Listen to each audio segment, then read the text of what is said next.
Hey guys, tonight we are casting off from the familiar shores of solid ground and setting sail into the vast, unforgiving, and often surprisingly smelly, ocean of the 17th century. Picture yourself not on a luxury cruise liner with shuffleboard and midnight buffets, but crammed onto a creaking wooden vessel, the tang of salt and tar heavy in the air, the endless horizon your only view for weeks, possibly months, on end. We're diving into the mundane, daily life aboard one of these magnificent, yet terrifyingly fragile, sailing ships. And when I say mundane, I mean it, but it's a mundane punctuated by moments of sheer terror and profound discomfort. If you were actually here, facing down a diet that would make a modern goat reconsider its life choices, with sanitation that was more theoretical than practical, and the constant threat of storms, pirates, or just a really bad splinter turning septic, you probably wouldn't survive this.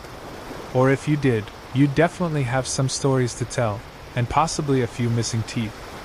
So, before you get comfortable, take a moment to like the video and subscribe, but only if you genuinely enjoy what I do here. Your support truly helps this channel chart a course to more history enthusiasts. And as always, I'd love it if you'd post your location and local time in the comments below. It's always brilliant to see where our global crew is hailing from. Now, dim the lights, maybe turn on a fan for that soft background hum, and let's ease into tonight's journey together.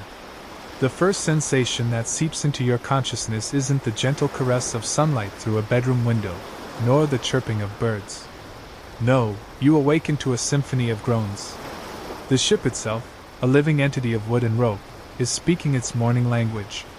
Timbers creak like arthritic giants, the mast groans under the strain of the rigging, and the hull complains with a rhythmic sigh as it wallows in the endless swell of the ocean. It's a soundscape that has become as familiar to you as your own heartbeat, though perhaps not quite as reassuring. You're wedged into your hammock, a narrow strip of canvas slung between two deck beams in the 'tween decks, an area so crowded with sleeping bodies, sea chests, and the general detritus of a long voyage that personal space is a forgotten luxury. Think of it as a very rustic, very mobile, human sardine can. A rough shout from above, muffled by the deck planks, signals the changing of the watch. It's not the dulcet tones of a well-mannered butler announcing that breakfast is served. It's more like a seal with a sore throat trying to start a fight. This is your alarm clock. Slowly, reluctantly, you untangle yourself from your coarse woolen blanket, which always seems to smell faintly of damp dog, old cheese, and the lingering aroma of whatever your hammock mate had for his last, probably regrettable, meal. The air in the 'tween decks is thick, a potent cocktail of unwashed bodies, bilged water, stale food, and the ever-present, slightly acrid scent of tar that permeates every fiber of the ship. It's not exactly Chanel No. 5, unless Chanel No. 5 has a new essence of despair and old socks. Fragrance I'm unaware of. You swing your legs out, your bare feet meeting the cold, damp wood of the deck. Even below decks, there's a perpetual dampness, a clammy chill that seeps into everything. Light is scarce here, perhaps just a few slivers filtering through a grated hatchway, or the dim, smoky flicker of a horn lantern swaying precariously nearby, casting dancing, distorted shadows that make your already cramped surroundings feel even more claustrophobic. The 17th century was a peak age of sail, with European powers like England, the Netherlands, Spain, and France using these wooden workhorses, galleons, flights, East Indiamen, to expand global trade routes and build colonial empires. Your ship, whether it's a merchantman laden with spices from the East Indies or a naval vessel bristling with cannons, is a tiny, self-contained world, a speck of human endeavor adrift on an immense and indifferent ocean. As you stumble towards the hatchway, trying not to trip over sleeping shipmates, or kick someone's precariously balanced sea chest, you can hear the shipboard world fully awakening. The rhythmic thud of bare feet on the deck above, the creak of the capstan as a rope is hauled, the sharp commands of the boatswain, and his mates, their voices cutting through the general hubbub. There's a constant background noise of water sloshing against the hull, the wind whistling through the rigging, a complex web of ropes that acts as the ship's nervous system, and the perpetual, almost imperceptible, motion of the vessel as it pitches and rolls. If you were prone to seasickness, these first few moments of the day would be a special kind of hell. Even if you've found your sea legs, there's always a slight lurch, a reminder that solid ground is a distant memory. You might see a few rats skittering into the shadows. They are as much a part of the crew as you are, though considerably less welcome and definitely not on the payroll. A common sailor's belief, a quirky little tidbit for you, was that rats leaving a ship before it sailed was a very bad omen, a sign that the vessel was doomed. So, their continued presence, while disgusting, might offer a perverse kind of reassurance. Small comfort when one runs over your face in the night, but comfort nonetheless. The hierarchy of the ship is already evident. The officers, the captain, the master, the lieutenants, will be quartered in relatively more spacious, though still cramped by modern standards, cabins in the stern, probably stirring in slightly more comfort, perhaps even with a servant to bring them their morning G&T, or whatever the 17th century equivalent of a pick-me-up was. Probably just slightly less weevily biscuit. You, as a common sailor, an able seaman, if you're experienced, or a landsman, if you're still green, are part of the vast, laboring majority whose sweat and toil keep this wooden world afloat and moving. Historians still argue whether the primary motivation for common sailors to endure such harsh conditions was economic desperation, a desire for adventure, or the lack of other viable employment options in an often rigidly structured society. Perhaps for you, it's a bit of all three. You signed on for your share of the profits, if it's a privateering or merchant voyage, or for meager wages and the chance to see the world, or at least, a lot of water and a few distant, often hostile, coastlines. Right now, as the cold dawn seeps into your bones and the smell of impending breakfast, more on that horror show later, begins to waft from the direction of the galley, the adventure part might be feeling a little overrated. But there's no time for existential angst. The ship demands your attention, your labor. The dawn at sea is not a picturesque postcard moment, it's the start of another long, arduous day, filled with routine, discomfort, and the ever-present possibility of sudden, life-threatening danger. You take a deep breath of the salty, damp air. Time to face the music, or rather, the boatswain's whistle. Having dragged yourself from the dubious comfort of your hammock and navigated the human obstacle course of the 'tween decks, your thoughts, like those of any creature, turn to sustenance. Breakfast. That first meal of the day, which in your modern life might involve artisan toast, ethically sourced coffee, or perhaps a brightly colored smoothie. On this 17th century sailing ship, however, you are about to encounter a culinary experience that redefines the very concept of unappetizing. Prepare yourself for the grim reality of hardtack, salted meat, and a profound longing for anything that doesn't require a chisel to eat or taste like it's been pickled in seawater for a decade. The galley, if you can call it that, is likely a very small, cramped, and incredibly smoky space, often located in the forecastle or amidships. It's probably little more than a brick-built hearth, or a sand-filled box to contain the fire, with a large cauldron or two for boiling. The ship's cook, often a one-legged old salt with a vocabulary as colorful as a tropical parrot and a temperament to match, presides over this inferno. He's not exactly a Michelin-starred chef.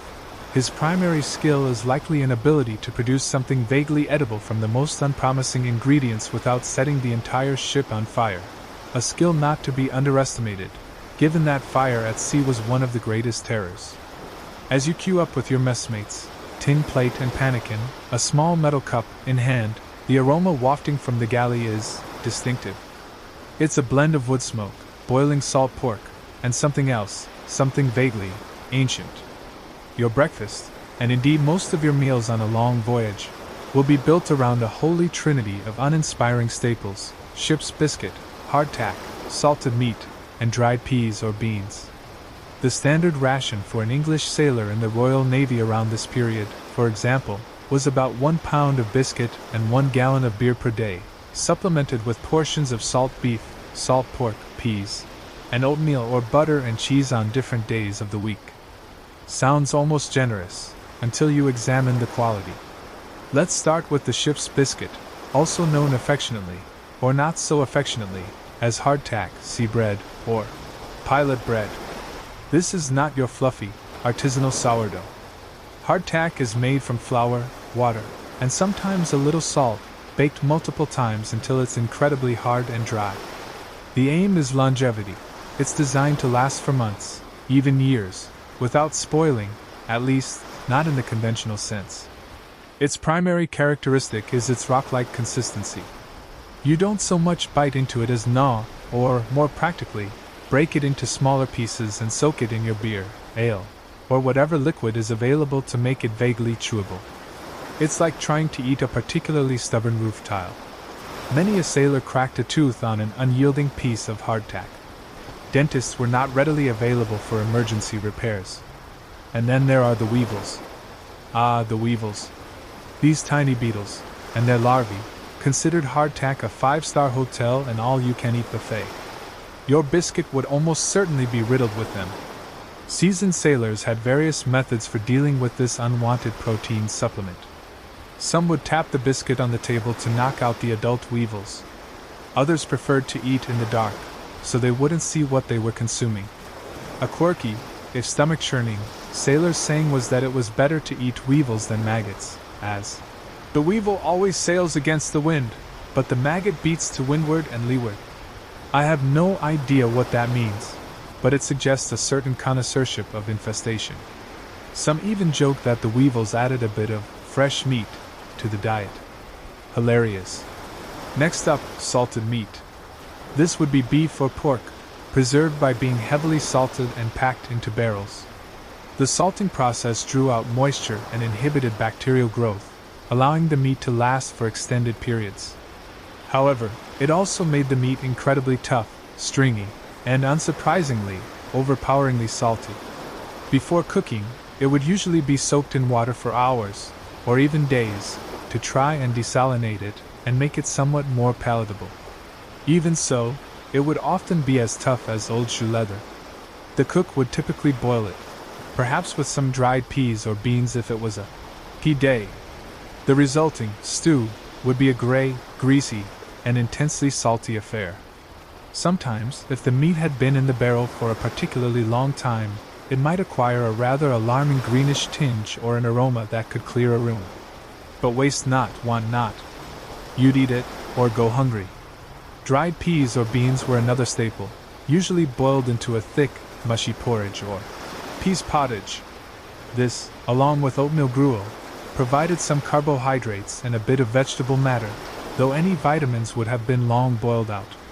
Butter and cheese were also sometimes part of the ration, but these often didn't fare well on long voyages in warm climates, becoming rancid and unappetizing.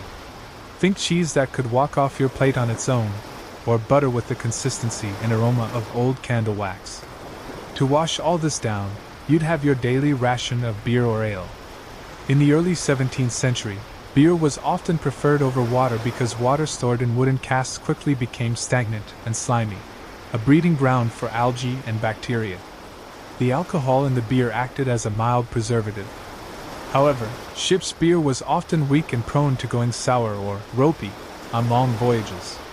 If the beer ran out or went bad, you might be reduced to drinking the brackish, unpalatable water, sometimes sweetened with a dash of vinegar or, later in the century, with the addition of spirits like rum, grog, though that was more of an 18th century development. Historians still argue about the exact nutritional adequacy of the 17th century sailors' diet and how consistently the official rations were actually provided. While theoretically providing enough calories, the lack of fresh fruits and vegetables meant that deficiency diseases, particularly scurvy, caused by lack of vitamin C, were a constant and deadly threat on long voyages, a topic we'll explore later. So, as you sit on a coil of rope or a spare bit of deck, your tin plate balanced on your knees, you contemplate your breakfast, a chunk of weevil-infested hardtack, perhaps a few slivers of boiled salt pork if it's a meat day, and a pannikin of sour beer. It's not exactly an Instagram-worthy brunch, but it's fuel. It's what stands between you and starvation in this vast, watery wilderness. You sigh, perhaps offer a silent prayer for a miraculous appearance of a fresh apple, and then you get to work, trying to find a part of the biscuit that looks slightly less animated. Bon appetit, or rather, good luck. Having endured the culinary adventure that was breakfast, a grim necessity rather than a pleasure. You don't get to lounge about digesting your weevils in peace. The ship is a demanding mistress, and as soon as the early morning haze begins to burn off, it's time for your watch to turn to. The crew of a 17th century sailing ship was typically divided into 2 or 3 watches, e.g., port and starboard, or sometimes a third, larboard, watch, though larboard was often confused with starboard, leading to the eventual adoption of port. Each watch would be on duty for a set period, usually 4 hours, followed by 4 or 8 hours off, cycling throughout the 24-hour day. If it's your turn, you'll be engaged in a relentless round of decks and duties, the essential, often backbreaking, and endlessly repetitive tasks that keep the ship sailing, secure, and at least marginally habitable. The first order of business, often performed with grim determination as the sun climbs, is cleaning the decks. This isn't just about aesthetics. It's crucial for safety and hygiene, such as it was. The main deck, exposed to the elements and the general wear and tear of daily life, would be scrubbed vigorously. You might be down on your hands and knees with a holystone, a large, flat piece of sandstone, and water, scouring the wooden planks to remove dirt, grime, spilled food, and whatever else might have accumulated. Smaller holystones, called prayer books, because you had to kneel to use them, were used for getting into corners. This was hard, abrasive work, tough on the knees and knuckles, but it helped to keep the decks from becoming dangerously slippery with grease or algae. Seawater would be hauled up in buckets and sloshed across the decks, then scrubbed and swabbed away with mops made of old rope ends. It's like a very aggressive, very wet, full-body workout, before breakfast has even properly settled. All hands to holystone. Let's make this deck shine like a vicar's bald head. While some are scrubbing, others will be attending to the rigging. The intricate network of ropes, stays, and shrouds that support the masts and control the sails requires constant attention. Ropes made of natural fibers like hemp or manila were prone to stretching, shrinking, fraying, and rotting, especially in the harsh marine environment. You'd be checking for wear and tear, tightening slack lines, replacing chafed sections, and ensuring everything is running freely through the blocks, pulleys. This involves climbing aloft, often high into the swaying rigging, a task not for the faint of heart, especially in rough weather. You need a good head for heights, strong hands, and the agility of a monkey. One slip could mean a fatal plunge to the deck or into the sea. Remember, no safety harnesses here. Your life literally hangs by a thread, or rather, a good grip and a prayer. The sails themselves also demand constant care. If they were furled overnight or during a calm, they might need to be set. This is a communal effort, hauling on halyards to raise the heavy canvas sails, sheeting them home to catch the wind, and adjusting the braces to angle them correctly. If the wind changes direction or strength, the sails will need to be trimmed, reefed, partially furled to reduce their area in strong winds, or even changed altogether. This involves more climbing, more hauling, and precise teamwork, all orchestrated by the shouts and whistles of the boatswain and his mates. The sheer power of the wind in the sails is immense, and handling these heavy canvases and taut ropes requires strength, skill, and a healthy respect for the forces involved. A flailing rope or a suddenly slanting sail could easily break bones or sweep a man overboard. Other duties during your watch might include manning the helm, steering the ship. This was usually done by 2 or more sailors under the watchful eye of the quartermaster or the ship's master. Steering a large sailing ship with a tiller, a long lever attached to the rudder, or, on larger vessels later in the century, a whipstaff, an earlier, more cumbersome version of the ship's wheel, required constant attention and physical effort, especially in choppy seas. You'd be trying to keep the ship on the course set by the navigating officers, fighting the tendency of the wind and waves to push her off track. It's a bit like trying to wrestle a very large, very stubborn, and very wet elephant. You might also be assigned to lookout duty, perched high up in the crow's nest on the mast, or at the bow, scanning the horizon for land, other ships, friend or foe, or hazards like reefs or floating debris. This was a crucial role, but also a lonely and often cold one, exposed to the full force of the wind. Your eyesight needed to be sharp, and your attention unwavering. Missing a crucial siding could have dire consequences. Pumping the bilge was another delightful and regular chore. Wooden ships inevitably leaked, and water would collect in the bilge, the lowest part of the hull, becoming stagnant and foul-smelling, a prime contributor to that unique shipboard aroma we discussed. This bilge water had to be regularly pumped out using a laborious, back-breaking hand pump. It was smelly, unpleasant work, but essential to prevent the ship from becoming waterlogged and to reduce the buildup of noxious gases. Historians still argue about the exact division of labor and the degree of specialization among common sailors on 17th century ships. While some men might have particular skills, e.g., as a sailmaker's assistant or a cooper's mate, most able seamen were expected to be proficient in a wide range of general shipboard tasks. Versatility was key. And all this is happening under the watchful, and often critical, eye of the ship's officers, the mates, the boatswain, and perhaps even the captain himself if he's on deck. Discipline is strict. Idleness or incompetence is not tolerated.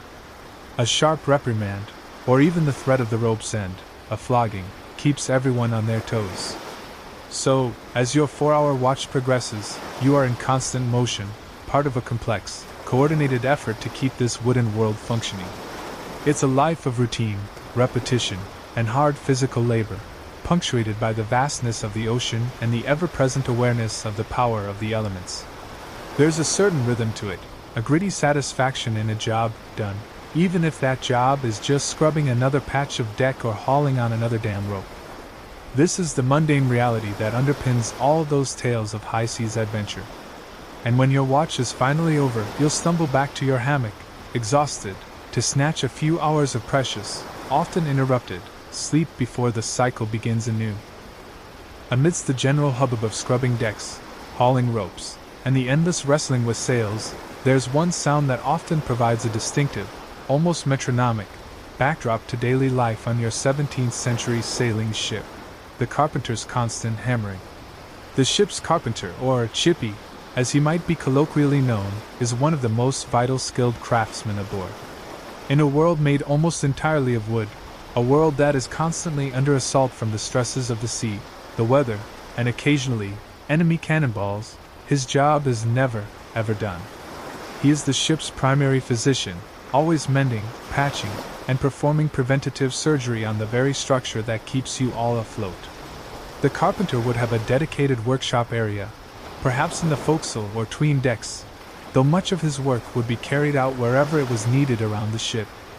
This space would be crammed with his tools, a formidable array of saws, crosscut, rip, frame, axes, adzes, for shaping timber, augers and gimlets, for drilling holes, hammers, mallets, chisels, gouges, planes, and measuring tools like rules and squares. These tools were precious, often representing a significant personal investment for the carpenter, and he would guard them jealously.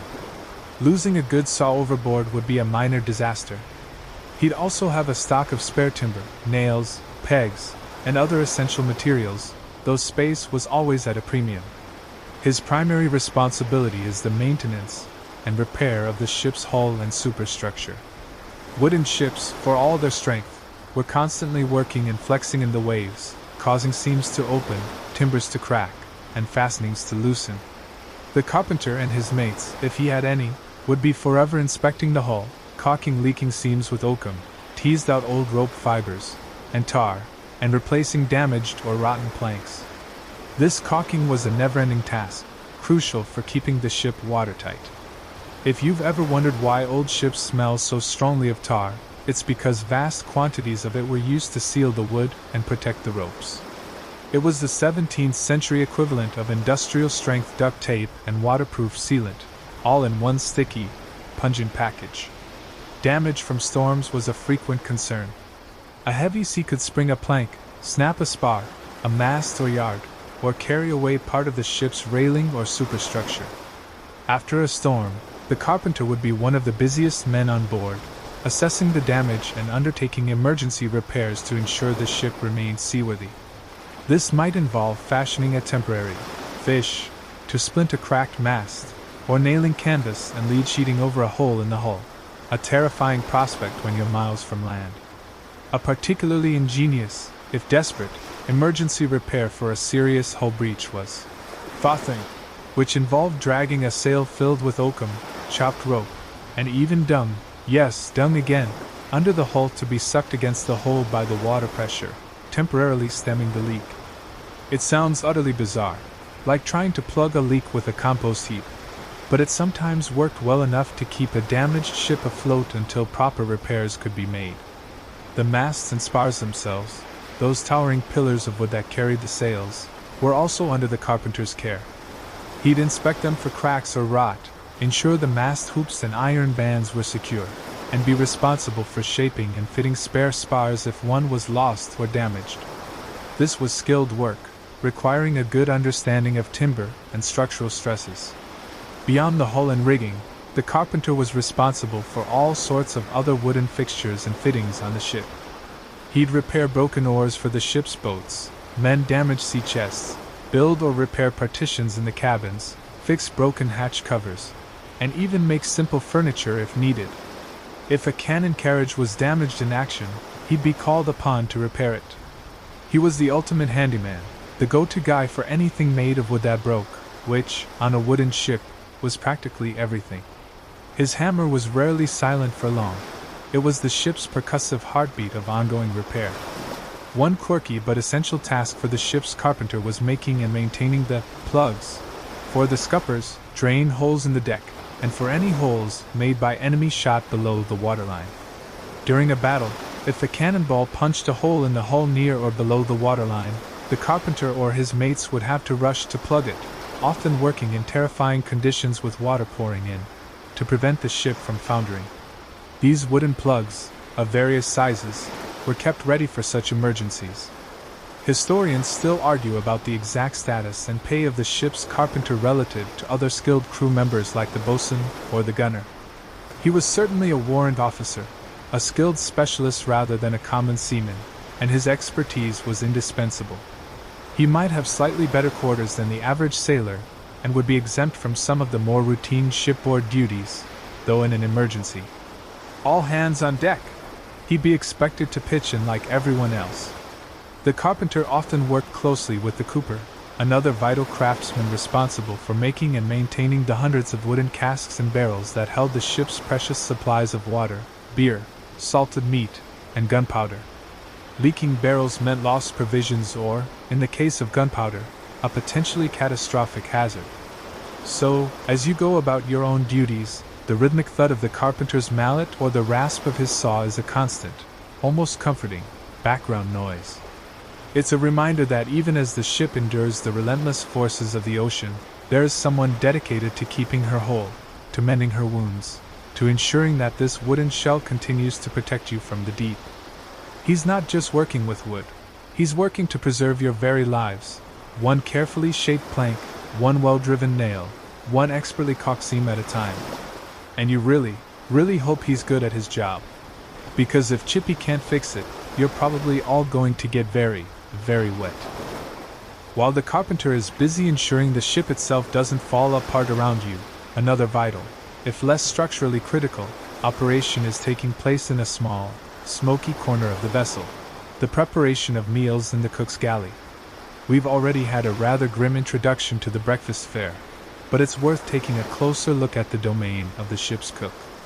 This wasn't a gleaming stainless steel kitchen with modern appliances. The 17th century ship's galley was a cramped, often filthy, and perpetually smoky den where, against all odds, sustenance for hundreds of hungry sailors was somehow conjured from the most basic and unappetizing ingredients.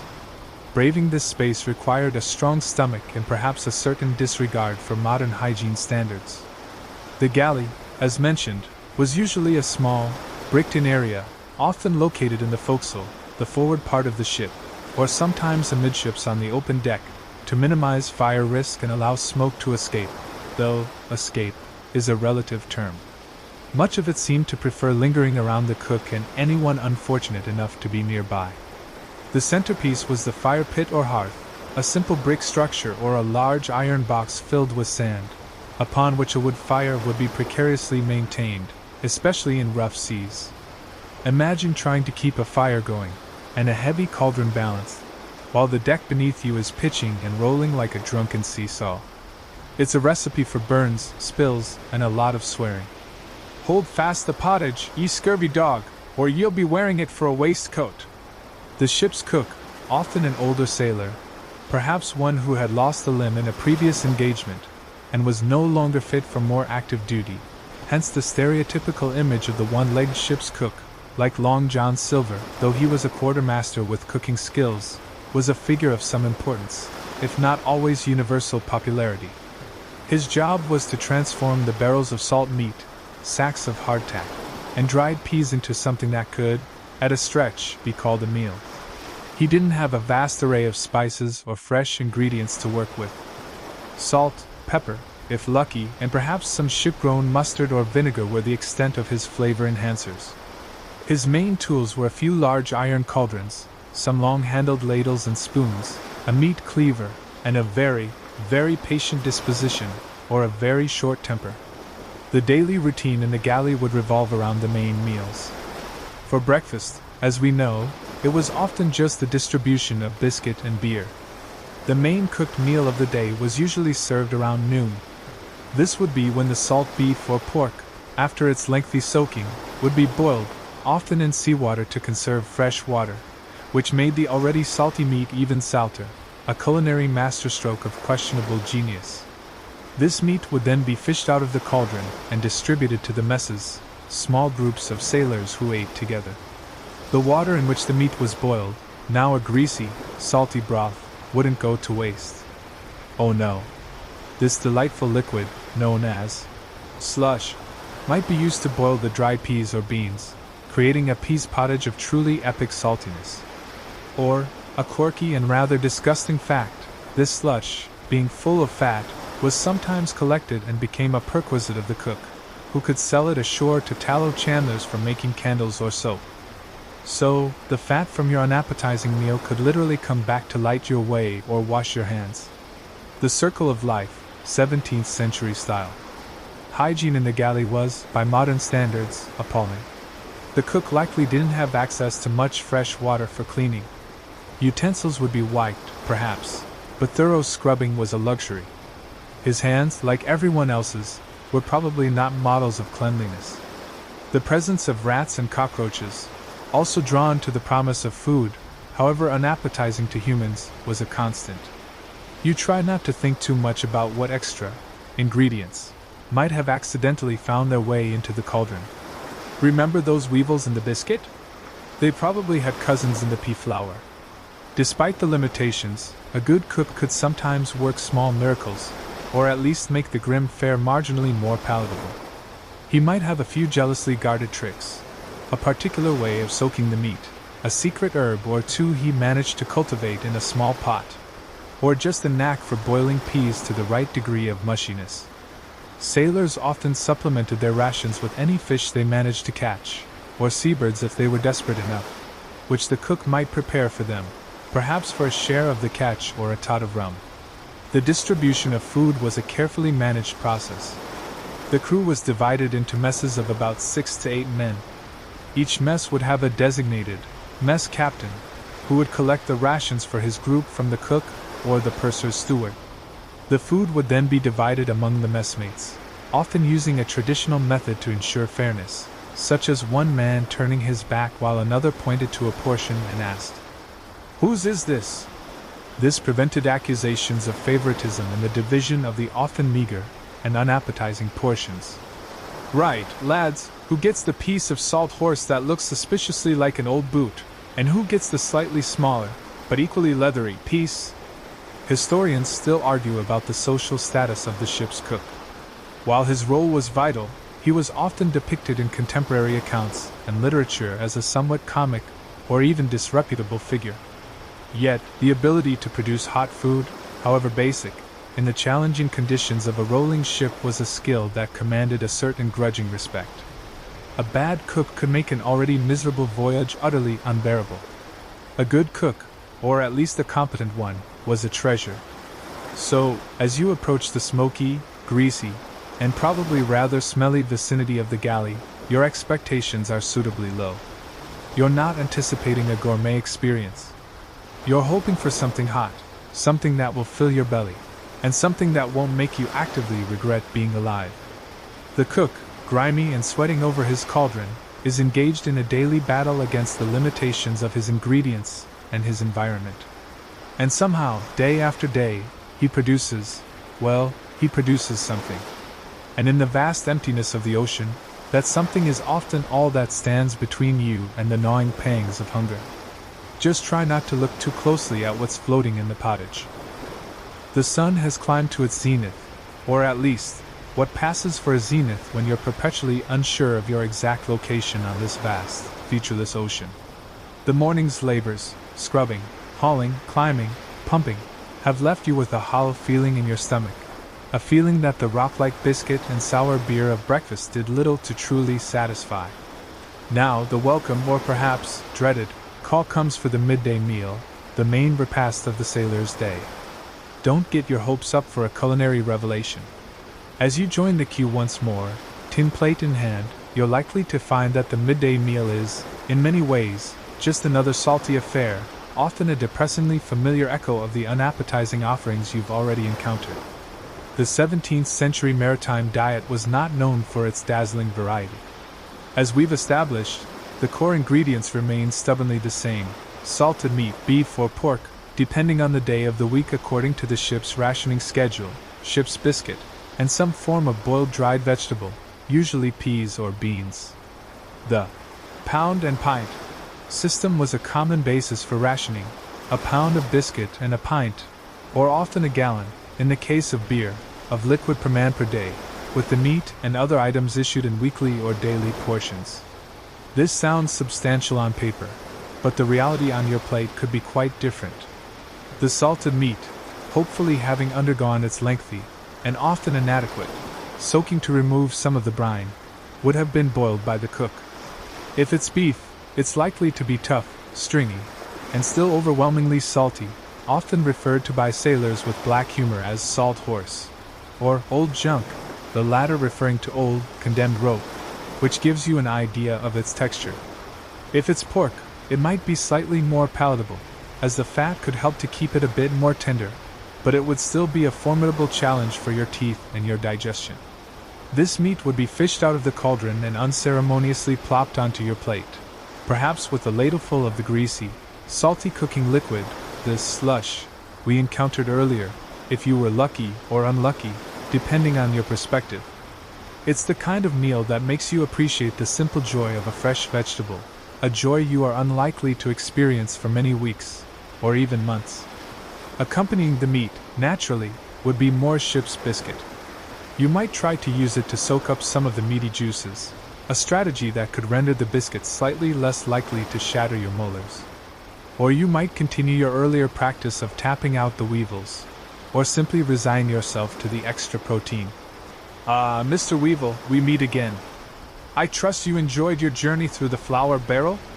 If it's a pea day, you'll get a dollop of peas pottage, those dried peas boiled into a thick, often gray or brownish, mush.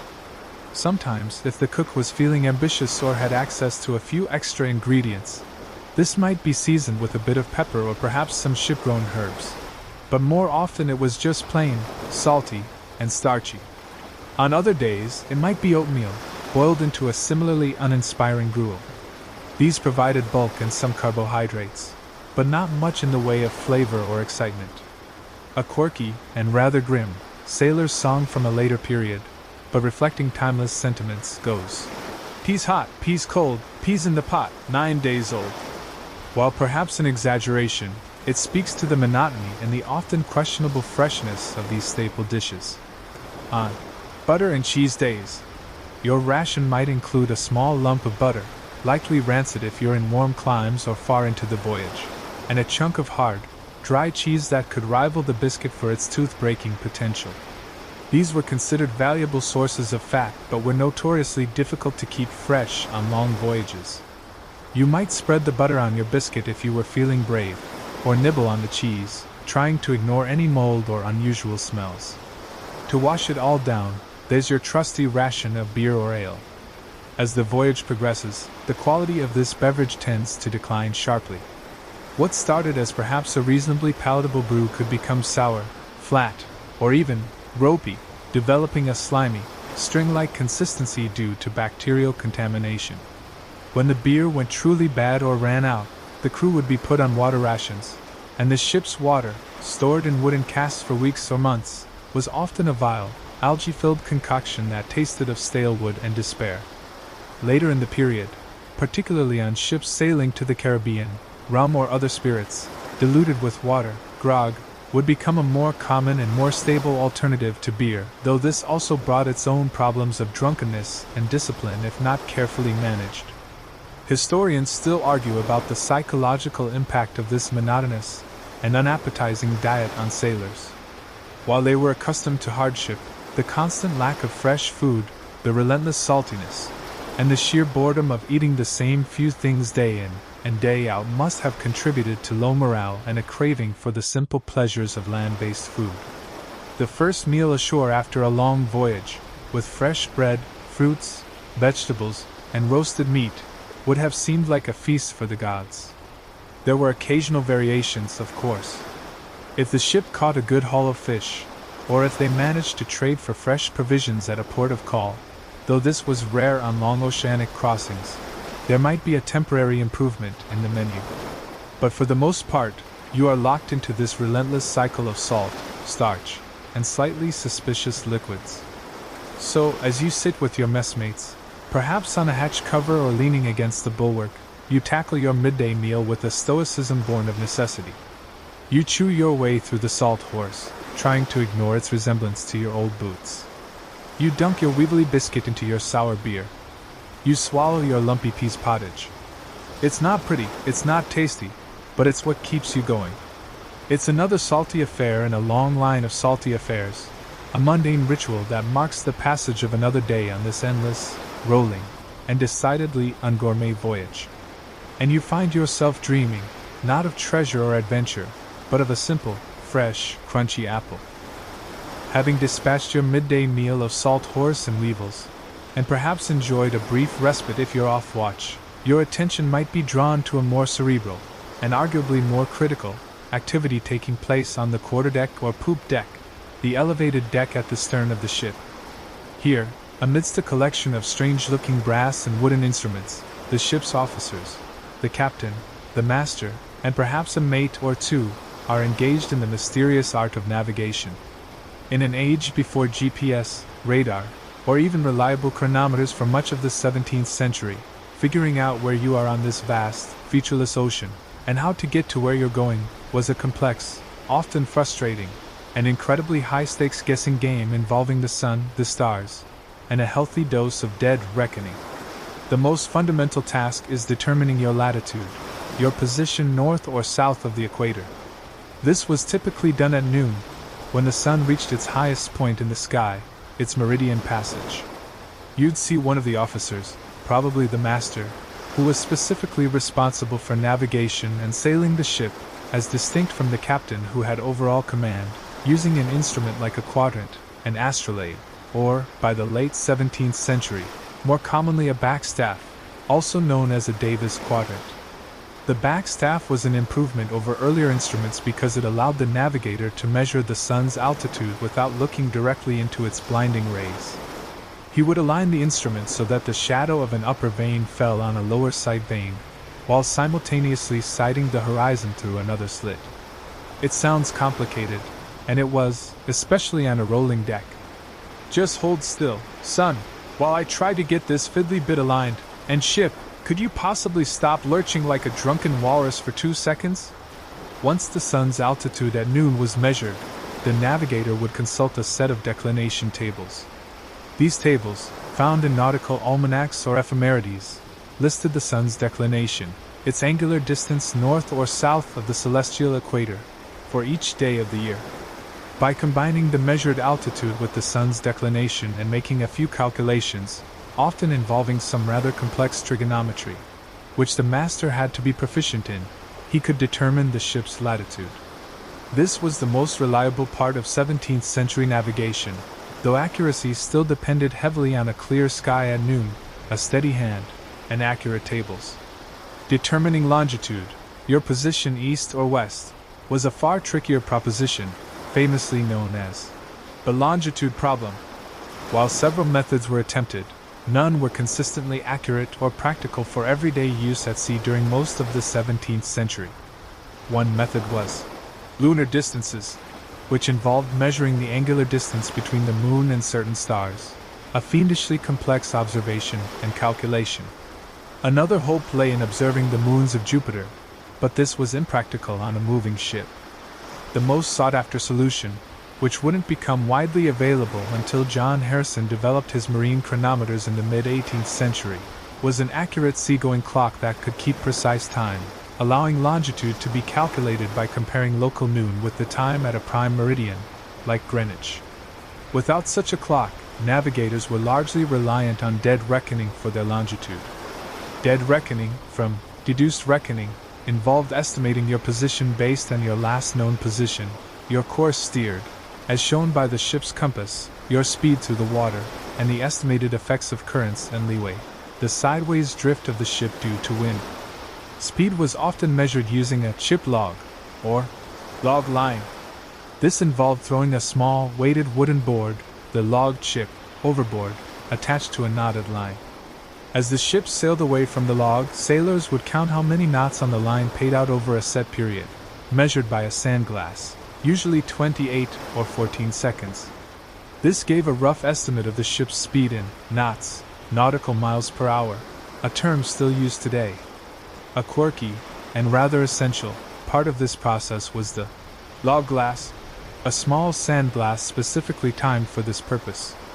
If the sand ran out too quickly or too slowly, your speed calculations would be off. The ship's course was determined by the magnetic compass, but this was subject to errors from magnetic variation, the difference between magnetic north and true north, which changes depending on location, and deviation, errors caused by iron on the ship itself, though this was less of a problem on wooden ships.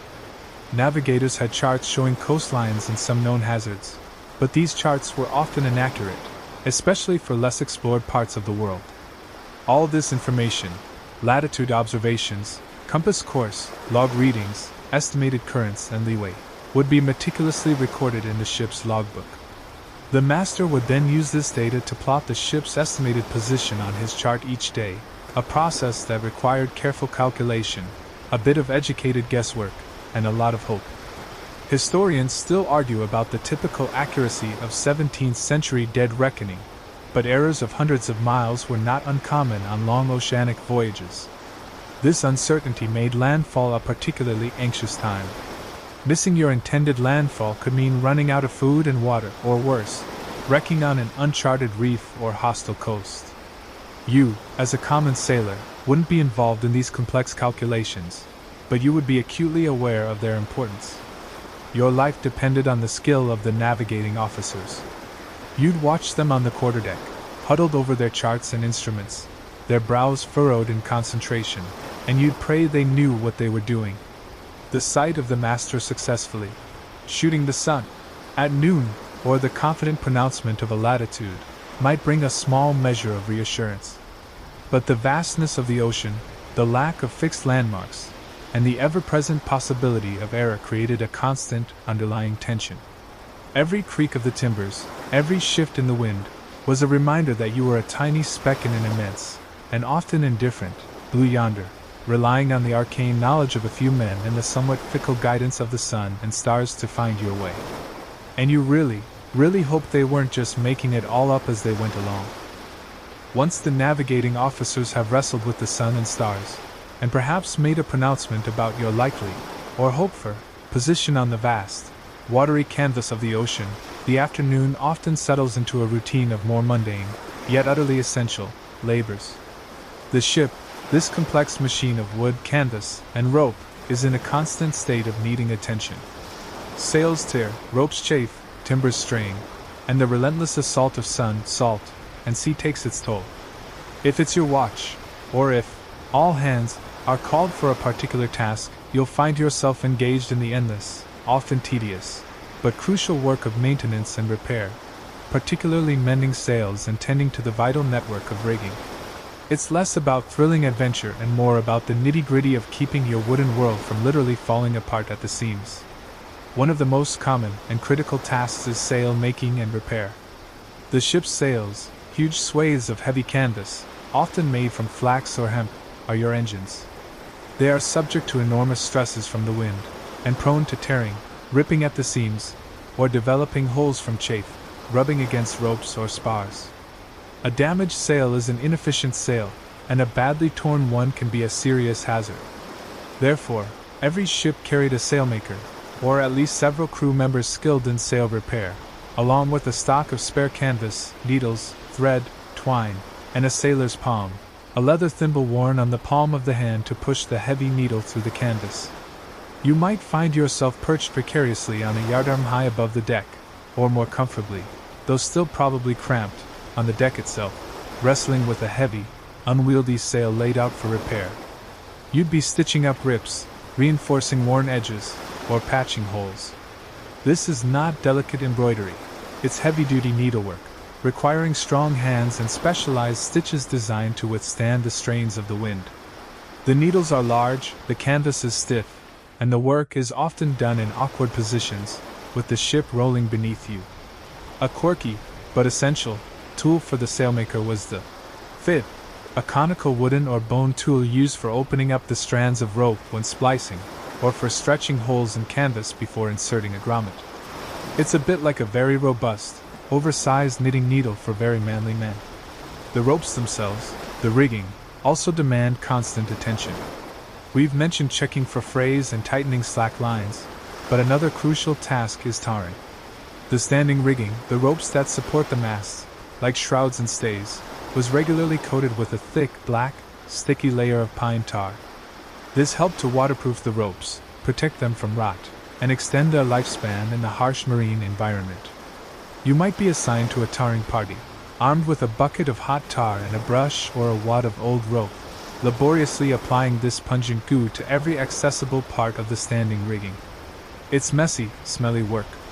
The tar gets everywhere, on your hands, your clothes, probably in your hair. And the smell, a distinctive, acrid, smoky aroma, would cling to you and the entire ship. But it was vital. Untarred ropes would quickly rot and weaken, jeopardizing the safety of the masts and the entire vessel. Remember that pervasive tar smell we talked about. This is a major contributor. Time to give the old girl her tar perfume again, lads.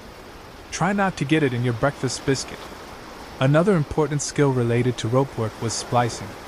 When a rope broke, or if two ropes needed to be joined together securely, you couldn't just tie a knot, as knots can weaken a rope and jam in blocks.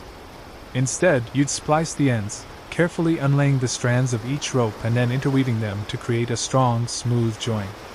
This was a skilled art, requiring patience and dexterity. Different types of splices, size splice, short splice, long splice, were used for different purposes. Learning to knot, splice, and seize, to bind ropes together with smaller line, was a fundamental part of a sailor's training.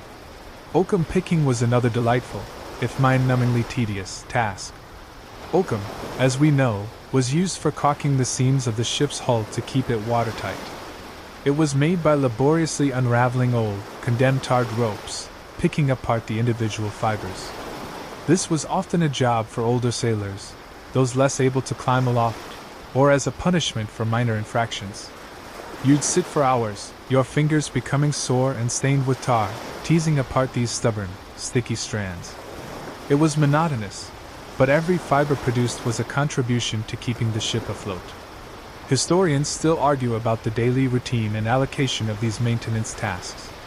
While some specific roles like sailmaker or master rigger existed, many of these jobs would have been undertaken by general seamen as part of their watch duties, or by dedicated work parties assigned by the boatswain. The boatswain himself, a key warrant officer, was responsible for all the rigging, sails, anchors, and boats, and would oversee much of this maintenance work, his sharp eyes missing no frayed rope or loose seam. Even seemingly small tasks were important. Ensuring that blocks, pulleys, were running freely and were properly greased, often with slush from the cook's galley, more delightful recycling, was crucial for the efficient handling of sails and ropes. Checking and securing the anchors, making sure the cables were not chafing, was vital for when you finally, hopefully, reached land or needed to ride out a storm. This constant battle against wear and tear, this endless cycle of mending, patching, and preserving, was the unglamorous reality of life on a 17th century sailing ship. It wasn't about swashbuckling adventure. It was about painstaking, repetitive labor that ensured your wooden world didn't succumb to the relentless forces trying to pull it apart. There was a certain rhythm to it, a quiet satisfaction in a well-mended sail or a newly tarred shroud. It was the mundane, diligent work that allowed those moments of high drama or thrilling discovery to even be possible. And as you stitch another seam or slather on another layer of tar, you're not just maintaining a ship, you're preserving your own precarious existence on the vast, indifferent ocean. While the carpenter is mending the ship's bones and you and your mates are tending to its skin of sails and sinews of rope, another specialist aboard faces the even more delicate, and often far more terrifying task of mending human bodies, the ship's surgeon. In an environment rife with accidents, injuries, and the ever-present threat of disease, the surgeon and his often grim toolkit were a vital, if frequently dreaded, part of shipboard life. Stepping into his domain, usually a small, cramped space designated as the sick bay or cockpit, often located below the waterline, considered safer during battle but also dark, damp, and poorly ventilated, was to enter a world of limited medical understanding, pre-anesthetic agony, and treatments that could sometimes be as dangerous as the ailments they sought to cure.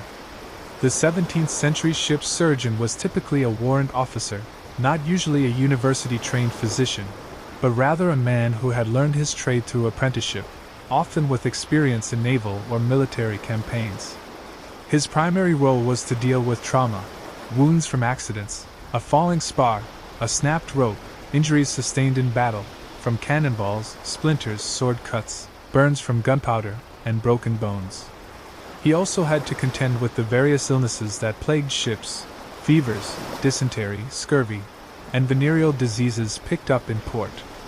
His resources were limited, his understanding of infection and disease mechanisms almost non-existent by modern standards, and his ability to alleviate pain severely restricted. His toolkit, often laid out in a leather roll or a wooden chest, would contain a fearsome array of instruments that would make a modern patient run screaming. For amputations, a common procedure for severely mangled limbs, especially in battle, to prevent fatal gangrene, he would have various saws, bone saws, amputation saws, knives, and tourniquets. The saws often had fine teeth and were designed for cutting through bone as quickly as possible. Remember, there was no effective anesthesia beyond perhaps a large dose of rum or laudanum to dull the patient's senses, and terror, or a leather strap to bite on. Speed was of the essence to minimize the unimaginable agony. After the limb was severed, bleeding arteries would be tied off with ligatures, silk or linen thread, or, more brutally, cauterized with a red-hot iron, which, while stopping bleeding, also caused immense pain and tissue damage, increasing the risk of infection. "Don't worry, son, this will only hurt until you pass out from the pain, or I finish sawing. Whichever comes first." For treating other wounds, he'd have probes, to explore the depth and track of a wound, forceps, for removing foreign objects like splinters or musket balls, scalpels, and needles and sutures for stitching up cuts. Wound dressing was rudimentary. Lint, scraped linen, was commonly used, sometimes soaked in various ointments or balsams, which might contain ingredients like turpentine, wine, or various herbal concoctions. The concept of antiseptic wound care was unknown. Laudable pus, thick, creamy yellow pus, was often seen as a positive sign that the wound was cleansing itself, rather than the dangerous sign of bacterial infection we now recognize. Consequently, post-traumatic and post-surgical infections were rampant and often fatal. His medicine chest would contain a variety of substances, many of which we've encountered in our other historical medical journeys. Purgatives like senna, rhubarb, or even calomel, that lovely mercury compound, and emetics, like tartar emetic, antimony, would be on hand to cleanse the system. According to humoral theory, opiates, primarily laudanum, were invaluable for pain relief and for controlling coughs and diarrhea, though their addictive potential was a constant risk. Cinchona bark, Peruvian bark, containing quinine, was becoming known as a treatment for agues, or fevers, malaria, if the ship had sailed in tropical regions where it was prevalent. A quirky, and rather alarming, item sometimes found in a surgeon's chest was mummy powder, literally, ground up ancient Egyptian mummies, which was believed to have powerful healing properties and was used for everything from staunching blood to curing bruises. It sounds like something from a horror film, but it was a recognized, if expensive and probably ineffective, medicine. The surgeon also had to deal with fractures, setting broken bones with wooden splints and bandages. Dislocations would be reduced, often with a good deal of painful manipulation. He might also perform minor procedures like lancing boils or abscesses. Dental problems, as ever, were common. The surgeon would be the one to extract an agonizingly infected tooth, likely using a terrifying tooth key or a simple pair of forceps, again with no effective pain relief. Historians still argue about the overall effectiveness and status of 17th century ship surgeons. While some were undoubtedly skilled and compassionate within the limits of their knowledge, others were little more than butchers. Their pay was generally better than that of a common sailor, but their work was demanding, gruesome, and often heartbreaking, given the high mortality rates from injuries and disease. They also faced considerable personal risk, being exposed to infectious diseases in the cramped and unhygienic conditions of the sick bay. The sick bay itself was often a grim place. Located in the cockpit or another poorly ventilated area, it would be dark, damp, and crowded with sick and injured men. Hammocks would be slung close together. The air would be thick with the smell of sickness, unwashed bodies, stale bilge water, and the surgeon's various pungent remedies. It was not a place conducive to recovery, and many sailors dreaded being sent there, fearing it was a one-way ticket. So, if you found yourself unfortunate enough to require the surgeon's services, you would approach his domain with a mixture of hope and profound trepidation. The sight of his gleaming saws and probes, the smell of his strange ointments, the knowledge of the pain that likely awaited you, it would be a true test of courage. The ship's surgeon was a necessary evil, a figure who stood between you and a painful death from injury or disease, but whose ministrations were often a terrifying ordeal in themselves. You just had to hope his hand was steady, his saw was sharp, and that you had a very, very strong constitution. And perhaps that the mummy powder was fresh. Life aboard your 17th century sailing ship is not just a battle against the elements, bad food, and disease. It's also a constant exercise in navigating a strict, hierarchical, and often brutally enforced social order. With hundreds of men, and they were almost exclusively men, with very rare exceptions, crammed into a confined, isolated space for months on end, often under stressful and dangerous conditions, maintaining discipline was paramount for the safety and effective functioning of the vessel. And the methods for doing so were often harsh, swift, and public, with the rope's end, a flogging, being a common and dreaded punishment. The ultimate authority on board, as we'll explore more later, was the captain. However, the day-to-day enforcement of discipline and the smooth running of the ship's routine often fell to the officers, particularly the mates, and, most visibly, the boatswain, and his mates.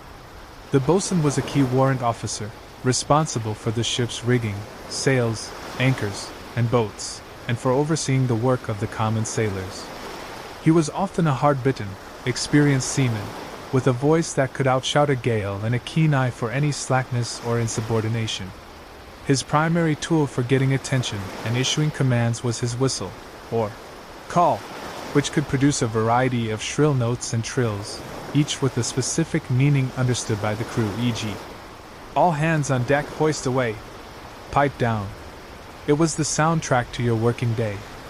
Minor infractions, being slow to obey an order, a bit of grumbling, a poorly tied knot, a moment of perceived idleness, might earn you a sharp verbal reprimand, a cuff from a mate, or perhaps some extra, unpleasant duty, like picking more oakum or cleaning the ship's toilets, which were usually just platforms or gratings at the bow of the ship, open to the sea, a very breezy and public affair.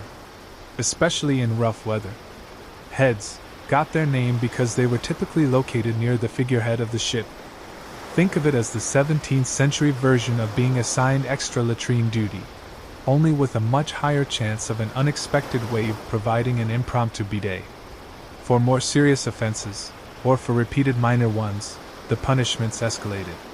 One common form of summary justice was starting, or flogging with the rope's end. This involved the offender being struck across the back or shoulders with a short length of rope, often wielded by the boatswain's mate. It was painful and humiliating, intended as a sharp, immediate deterrent. The most notorious and feared form of punishment was flogging with the cat o' nine tails. This was reserved for serious offenses like mutiny, desertion, striking an officer, repeated disobedience, or serious theft. The cat was a whip with 9 knotted thongs or cords, sometimes with lead weights or sharpened pieces of metal woven into the ends to make it even more brutal. The unfortunate sailor would be tied to a grating or over a cannon, his back bared. The entire crew would be assembled to witness the punishment, a grim spectacle known as punishment at the gangway. The boatswain's mate, or sometimes another designated sailor, would then administer the prescribed number of lashes, which could range from a dozen to several hundred, depending on the severity of the crime and the captain's judgment. Each lash would cut into the flesh, drawing blood and causing excruciating pain. A surgeon would usually be present to monitor the victim and intervene if his life seemed in danger, though flogging to death was not unheard of, or men died later from infection of their wounds. The scars from a flogging would last a lifetime, a permanent reminder of the ship's harsh justice. It was a brutal but effective way of maintaining order through terror. Other punishments existed for specific offenses. For theft among the crew, a common practice was keelhauling, though this was more prevalent in some navies, like the Dutch, than others, and its exact form is debated by historians. This horrific punishment involved tying the offender to a rope, throwing him overboard on one side of the ship, dragging him under the keel, the backbone of the ship, often covered in sharp barnacles, and hauling him up on the other side. If he didn't drown, he would be severely scraped and injured. Another punishment for theft or other crimes was ducking from the yardarm, where the man was repeatedly hoisted to a yardarm and then dropped suddenly into the sea. Drunkenness on duty, especially for a lookout or helmsman, was a serious offense, as it endangered the entire ship. Punishments could include extra duties, confinement in irons, or flogging. Gambling was often forbidden or restricted, as it could lead to quarrels and debt among the crew. A quirky, though less physically brutal, form of punishment for minor offenses like swearing or quarreling might involve gagging, placing a piece of wood in the mouth, or forcing the offender to wear a wooden collar, or bilbos, iron shackles for the ankles, for a period. Humiliation was often as much a part of the punishment as physical pain. Historians still argue about the overall effectiveness and fairness of naval discipline in this period. While undoubtedly harsh by modern standards, it existed within a society that was generally more accustomed to physical punishment. And proponents argued that on a crowded, isolated ship where a single act of negligence or disobedience could endanger hundreds of lives, such strict measures were necessary to maintain order and efficiency. However, there were also instances of captains who were excessively cruel or tyrannical, leading to resentment, low morale, and sometimes even mutiny, the ultimate act of defiance. The Articles of War, in naval vessels, or the ship's articles, on merchantmen, agreed to by the crew when they signed on, would usually lay out the expected standards of behavior and the potential punishments for various offenses. You knew more or less what you were getting into. So, as you go about your daily life, you are constantly aware of this rigid disciplinary framework. The threat of punishment, whether a sharp word or the sting of the cat, is a powerful motivator to obey orders, perform your duties diligently, and avoid trouble. It's a system built on fear as much as on respect for authority. And as you witness a poor shipmate being tied to the grating, the boatswain's mate grimly preparing the cat o' nine tails, you are reminded in the most visceral way possible that on this floating wooden world, the captain's law, enforced by the rope's end, is absolute. It's a sobering thought that keeps your head down and your hands busy. After a grueling 4-hour watch on deck, or a long spell of labor mending sails or assisting the carpenter, your body aches, your eyelids feel like lead weights, and your mind craves oblivion. If you're off duty, your primary goal is to find your way back to the 'tween decks and collapse into your hammock for a few precious hours of rest. But don't imagine a peaceful, private sanctuary where you can drift off into serene slumber. Sleep aboard a 17th century sailing ship is a communal, cramped, and often interrupted affair, a brief respite snatched amidst the constant motion and noise of your floating wooden world. Welcome to hammock slumber in very crowded quarters. The 'tween decks, that low-ceilinged space between the main deck and the hold, is where the majority of the common sailors live, eat, when not eating on deck, and sleep. It's a dimly lit, poorly ventilated cavern, packed to the rafters with humanity and its belongings. Hammocks, those swinging canvas beds that were one of the great maritime innovations, supposedly adopted from Caribbean natives, are slung cheek by jowl from the deck beams above. When everyone is turned in, the space becomes a dense forest of swaying bodies, each man cocooned in his narrow strip of canvas. You have to navigate this maze carefully, trying not to bump into your sleeping shipmates and earn a sleepy, disgruntled curse. Personal space is a concept that has long since been jettisoned. You're practically breathing in your neighbor's snores, and he yours. It's the ultimate in enforced coziness, whether you like it or not. Finding your own hammock in the gloom can be a challenge, especially if you're new to the ship. They all look pretty much the same. Each sailor was typically issued with a hammock and a thin mattress, a donkey's breakfast, made of straw or coarse flock, and a rough woolen blanket. This was your bed, your private space, such as it was, for the duration of the voyage.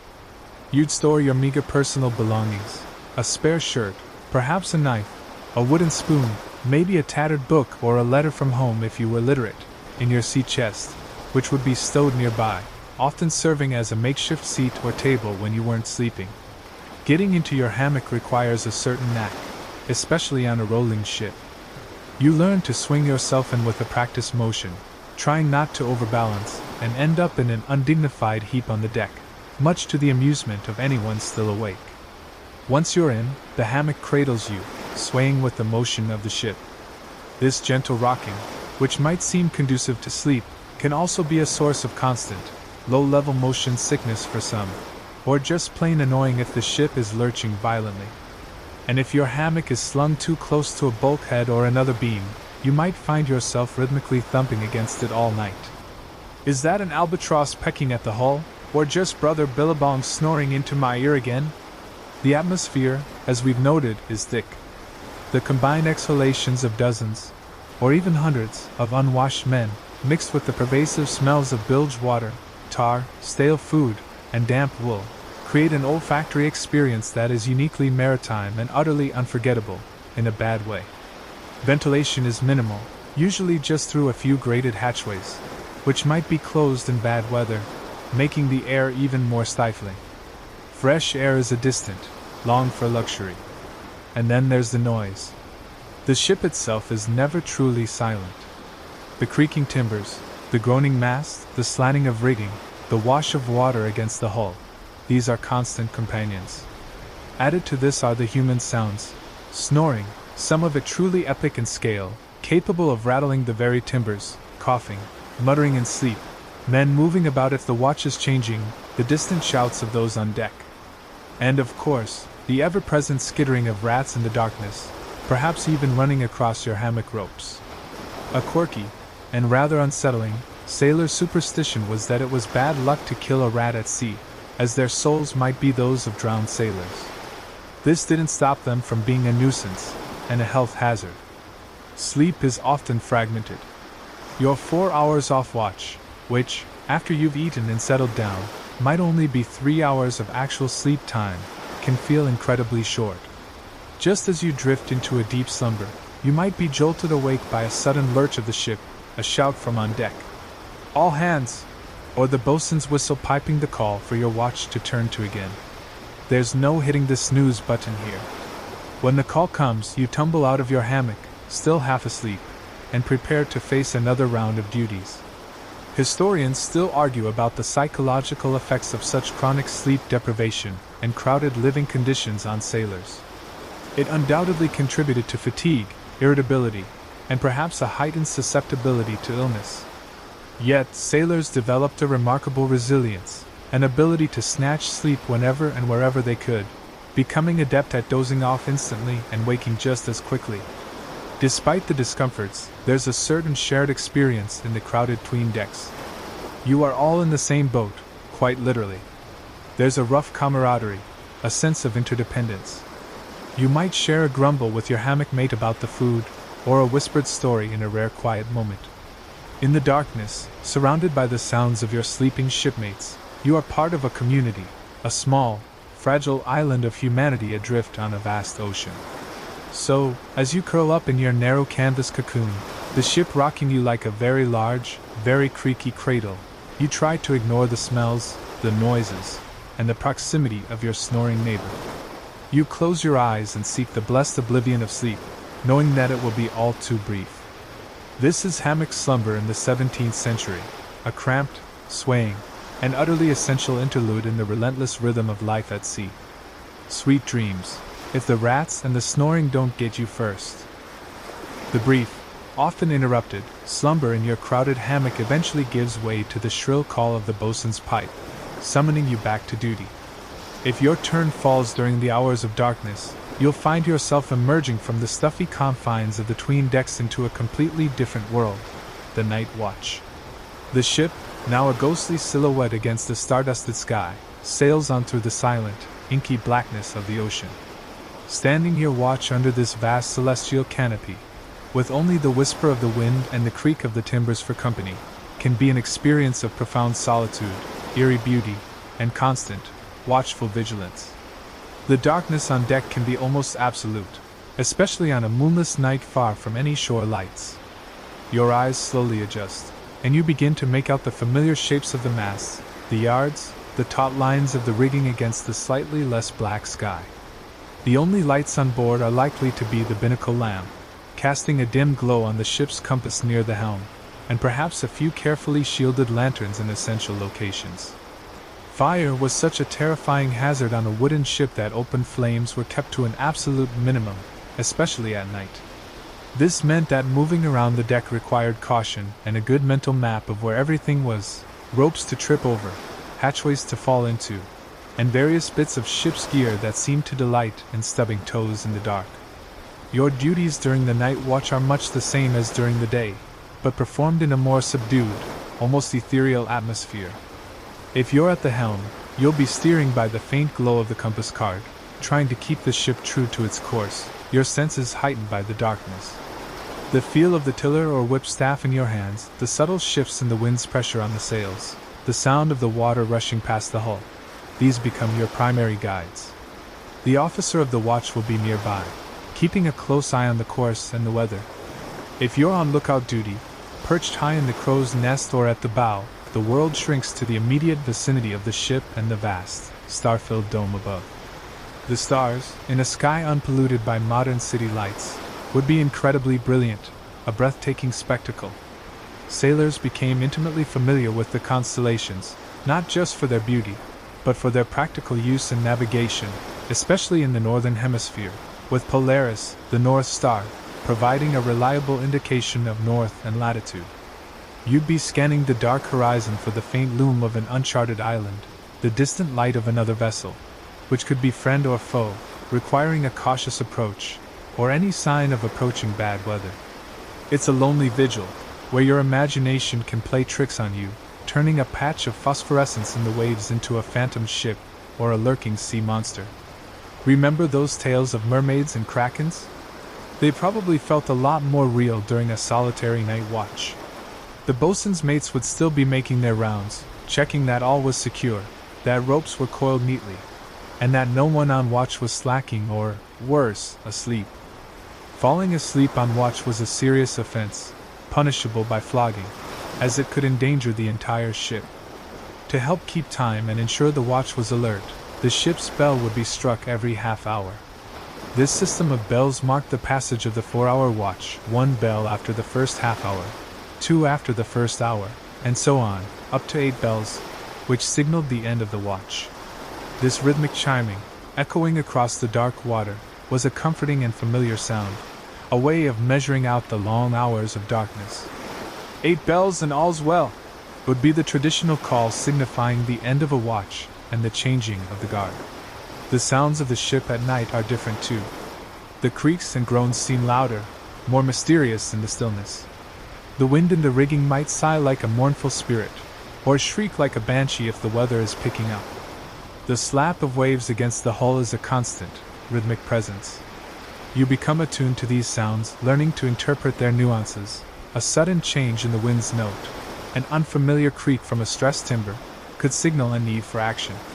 A quirky, and rather eerie, phenomenon sometimes witnessed at night was St. Elmo's fire. This is a weather phenomenon in which a visible plasma discharge, like a ghostly blue or violet flame, appears on pointed objects like mastheads or yardarms during stormy conditions. To sailors who didn't understand the science behind it, electrostatic discharge, it could seem like a supernatural manifestation, sometimes interpreted as a good omen, sometimes as a bad one, depending on local superstition. Imagine seeing the tips of your masts suddenly glowing with an otherworldly light in the middle of a dark and stormy night. It would certainly give you something to talk about, or whisper about, if you were still on silent duty. Historians still argue about the psychological impact of these long, dark hours on sailors, particularly the lookouts. The combination of solitude, darkness, and the vastness of the ocean could be both awe-inspiring and deeply unsettling. It was a time for reflection, perhaps, for thinking of home, or for simply trying to stay awake and alert against the soporific rhythm of the waves.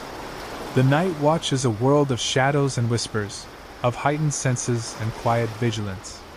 It's a time when the ship feels most like a tiny, fragile microcosm, a pinpoint of human endeavor adrift in an immense, unknowable universe.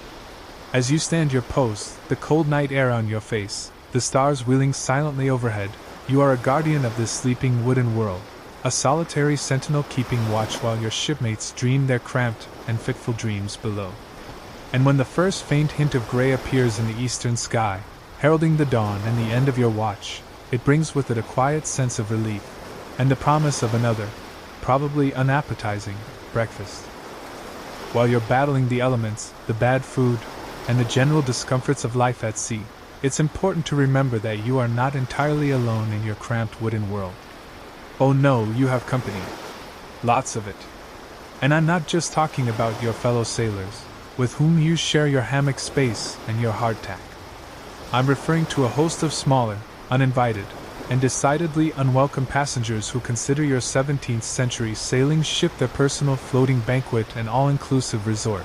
The rats, the weevils, the cockroaches, the lice, and the fleas.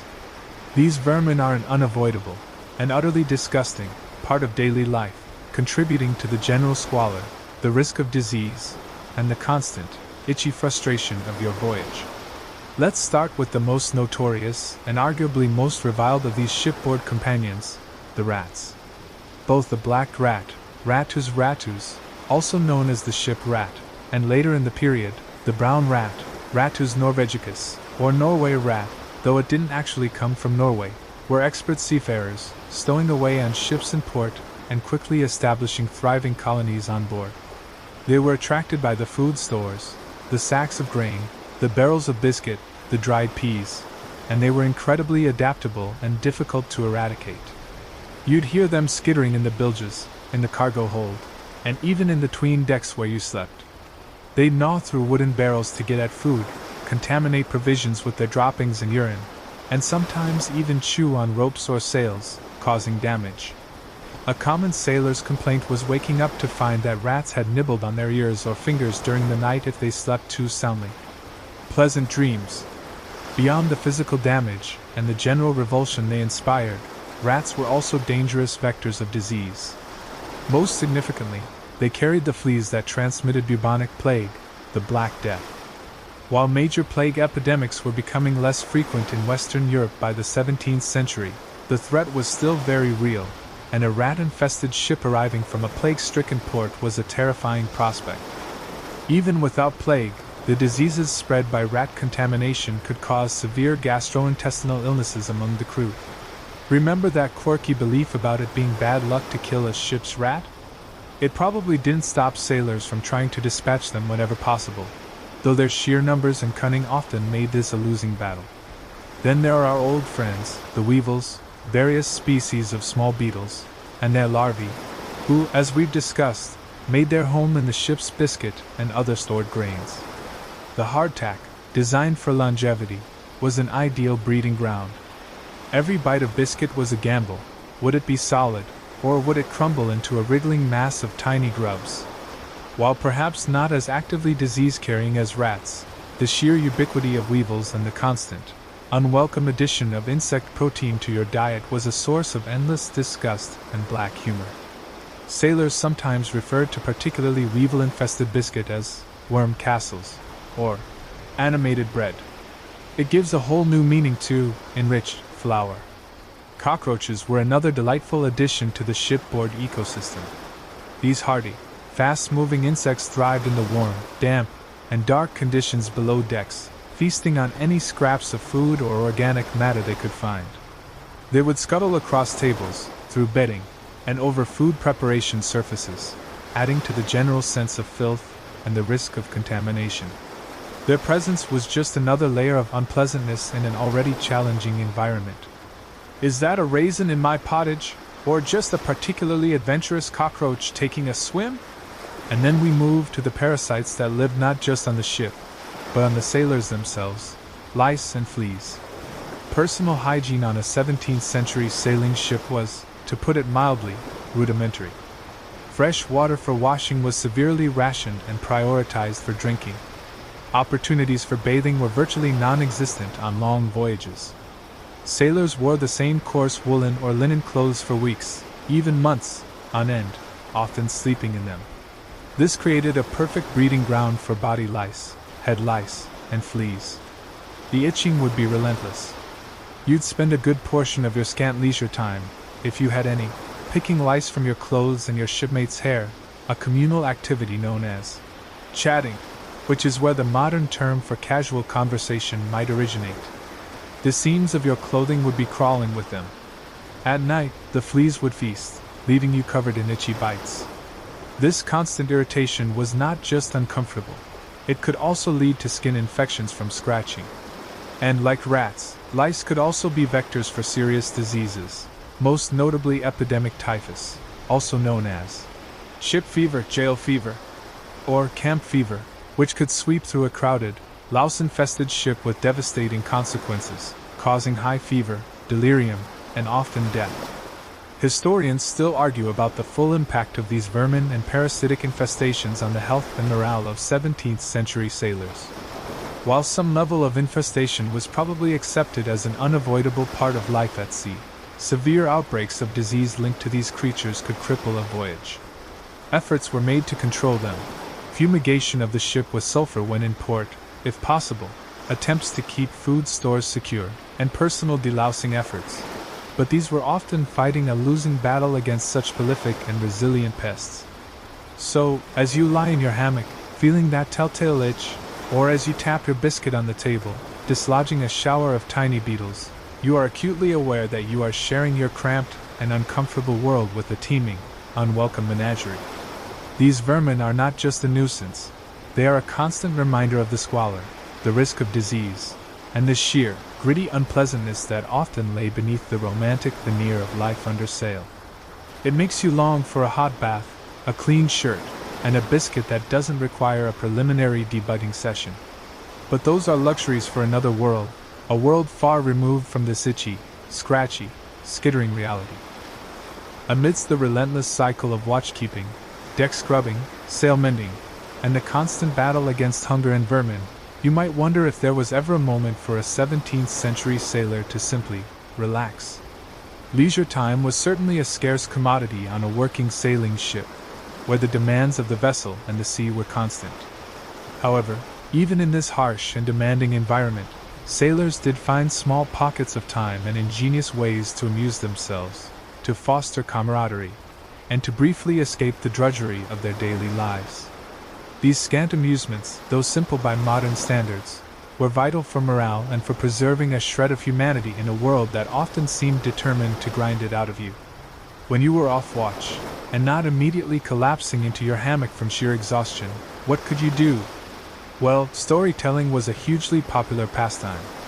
In an age before widespread literacy for common folk, and with no access to books for many, though some literate sailors might have a tattered Bible or a cheap chapbook, oral traditions flourished. Sailors would gather in small groups in the 'tween decks or, if weather permitted, on deck in a sheltered spot, and share tales. These could be traditional folk tales, exaggerated accounts of previous voyages.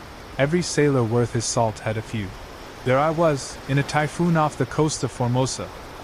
Stories, ghost stories. The sea was a fertile ground for superstitions and tales of phantom ships and spectral crews, or simply humorous anecdotes.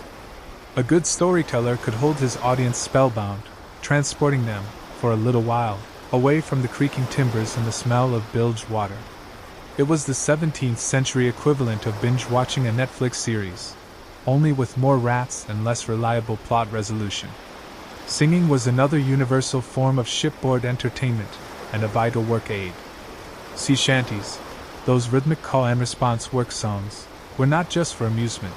They were essential for coordinating communal labor, like hauling on ropes to raise a sail or weigh anchor. The shantyman would lead the song, his verses setting the rhythm, and the crew would roar out the chorus as they pulled together. These songs, with their often bawdy or humorous lyrics, helped to make the hard work more bearable and fostered a sense of teamwork.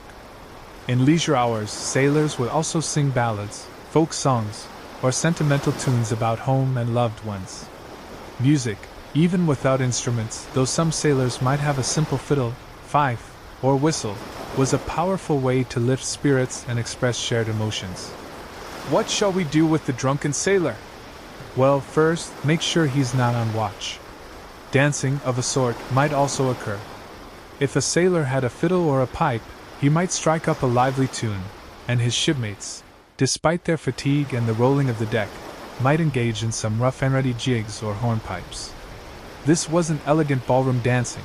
It was energetic, often clumsy, but a good way to blow off steam and enjoy a moment of boisterous fun. The confined space and the motion of the ship probably led to a few tumbles, much to the amusement of the onlookers.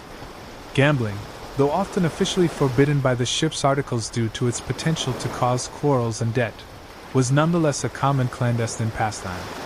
Sailors would wager on dice games, using dice carved from bone or wood card games, if they could get hold of a greasy, well-worn pack, or even on races between cockroaches. Yes, really, remember those unwanted passengers? These games were played for small stakes, perhaps a portion of a tobacco ration, a bit of extra grog, or a few hoarded coins. The thrill of the game and the chance to win something, however small, provided a welcome distraction. Of course, if you were caught, you might find yourself facing the boatswain's displeasure. Craftwork was another way to pass the time and perhaps earn a little extra. Sailors were skilled with their hands and often engaged in scrimshaw, carving intricate designs on whalebone or ivory, if they were on a whaling voyage or had access to such materials, though this became more prominent later. Model ship making, or intricate knotwork, macrame, decorative ropework. These items could be kept as personal mementos, traded with other sailors, or sold in port. It required patience and skill, and the results could be surprisingly beautiful. Reading, for the literate few, was a precious escape. A shared book would be passed around until it fell apart. The Bible was the most common book, but cheap printed ballads, almanacs, or adventure stories might also circulate. The ability to read aloud was a valued skill, and a sailor who could read would often find himself with an eager audience. A quirky, and rather telling, form of leisure was simply mending your own clothes or washing them, if a rare opportunity with fresh water arose. In a world where your few garments were subject to constant wear and tear, keeping them even basically functional was an ongoing task. It wasn't exactly thrilling, but it was a necessary use of any spare moment. Historians still argue about the actual amount of free time available to the average 17th century sailor, and how it was truly spent. The demands of the ship were relentless, and exhaustion was a constant companion. However, these small moments of shared amusement, creativity, or simple human connection were vital. They were islands of normalcy in an abnormal environment, reminders that even in the midst of hardship and isolation, the human spirit seeks expression, companionship, and a little bit of fun. So, as you huddle with your messmates, listening to a tall tale or joining in a rousing chorus, you are, for a brief while, more than just a cog in the ship's machine. You are part of a community finding warmth and light in the shared darkness of the vast ocean. Just try not to bet your entire biscuit ration on a cockroach race. Those things are notoriously unpredictable. In this floating wooden world, with its strict routines, harsh punishments, and the constant, grinding demands of the sea, there is one figure whose authority is absolute, whose word can mean the difference between a well-ordered voyage and chaos, or even between life and death for the men under his command. This is the ship's captain, or master. While the titles were sometimes used interchangeably, or had slightly different connotations depending on whether it was a naval vessel or a merchantman, where the master was often the primary navigator and ship handler, while the captain might be more of a commander or owner's representative, the individual in overall command wielded immense power. Understanding his role and the nature of his authority is crucial to comprehending the social dynamics and the very survival of your 17th century sailing ship. The captain's cabin, typically located in the stern of the ship, often in the great cabin beneath the poop deck, was a world apart from the cramped, squalid conditions of the 'tween decks where you and the common sailors resided. While still small by modern standards, it would be relatively spacious, perhaps with actual furniture like a fixed table, chairs, and a proper bunk or cot. It might even have glazed windows, a luxury, offering a view of the ship's wake. This was his office, his living quarters, and the seat of his authority. Here, he would meet with his officers, consult his charts and logbooks, make crucial decisions about the ship's course and safety, and dispense justice. It was a symbol of his elevated status and his separation from the everyday hardships of the crew, though a good captain would also be visible on deck, especially in challenging conditions, sharing the risks and inspiring confidence. The captain's authority was legally enshrined. On a naval vessel, he held a commission from the Crown, and his power was backed by the Articles of War, which prescribed severe penalties for disobedience or mutiny. On a merchant ship, the ship's articles, which you and every crew member would have signed, or made your mark on if illiterate, before the voyage, would typically grant the master broad powers to command the crew and maintain discipline for the safety and success of the voyage. In the isolated environment of a ship at sea, hundreds or even thousands of miles from any other legal authority, the captain was effectively judge, jury, and sometimes executioner. Remember those floggings at the gangway? The captain authorized them. His responsibilities were immense. He was ultimately responsible for the safety of the ship, its crew, and its cargo, if a merchantman, or its military objectives, if a naval vessel. This required a deep knowledge of seamanship, navigation, though he often relied on a specialist sailing master for the day-to-day navigation, leadership, and the ability to make critical decisions under pressure.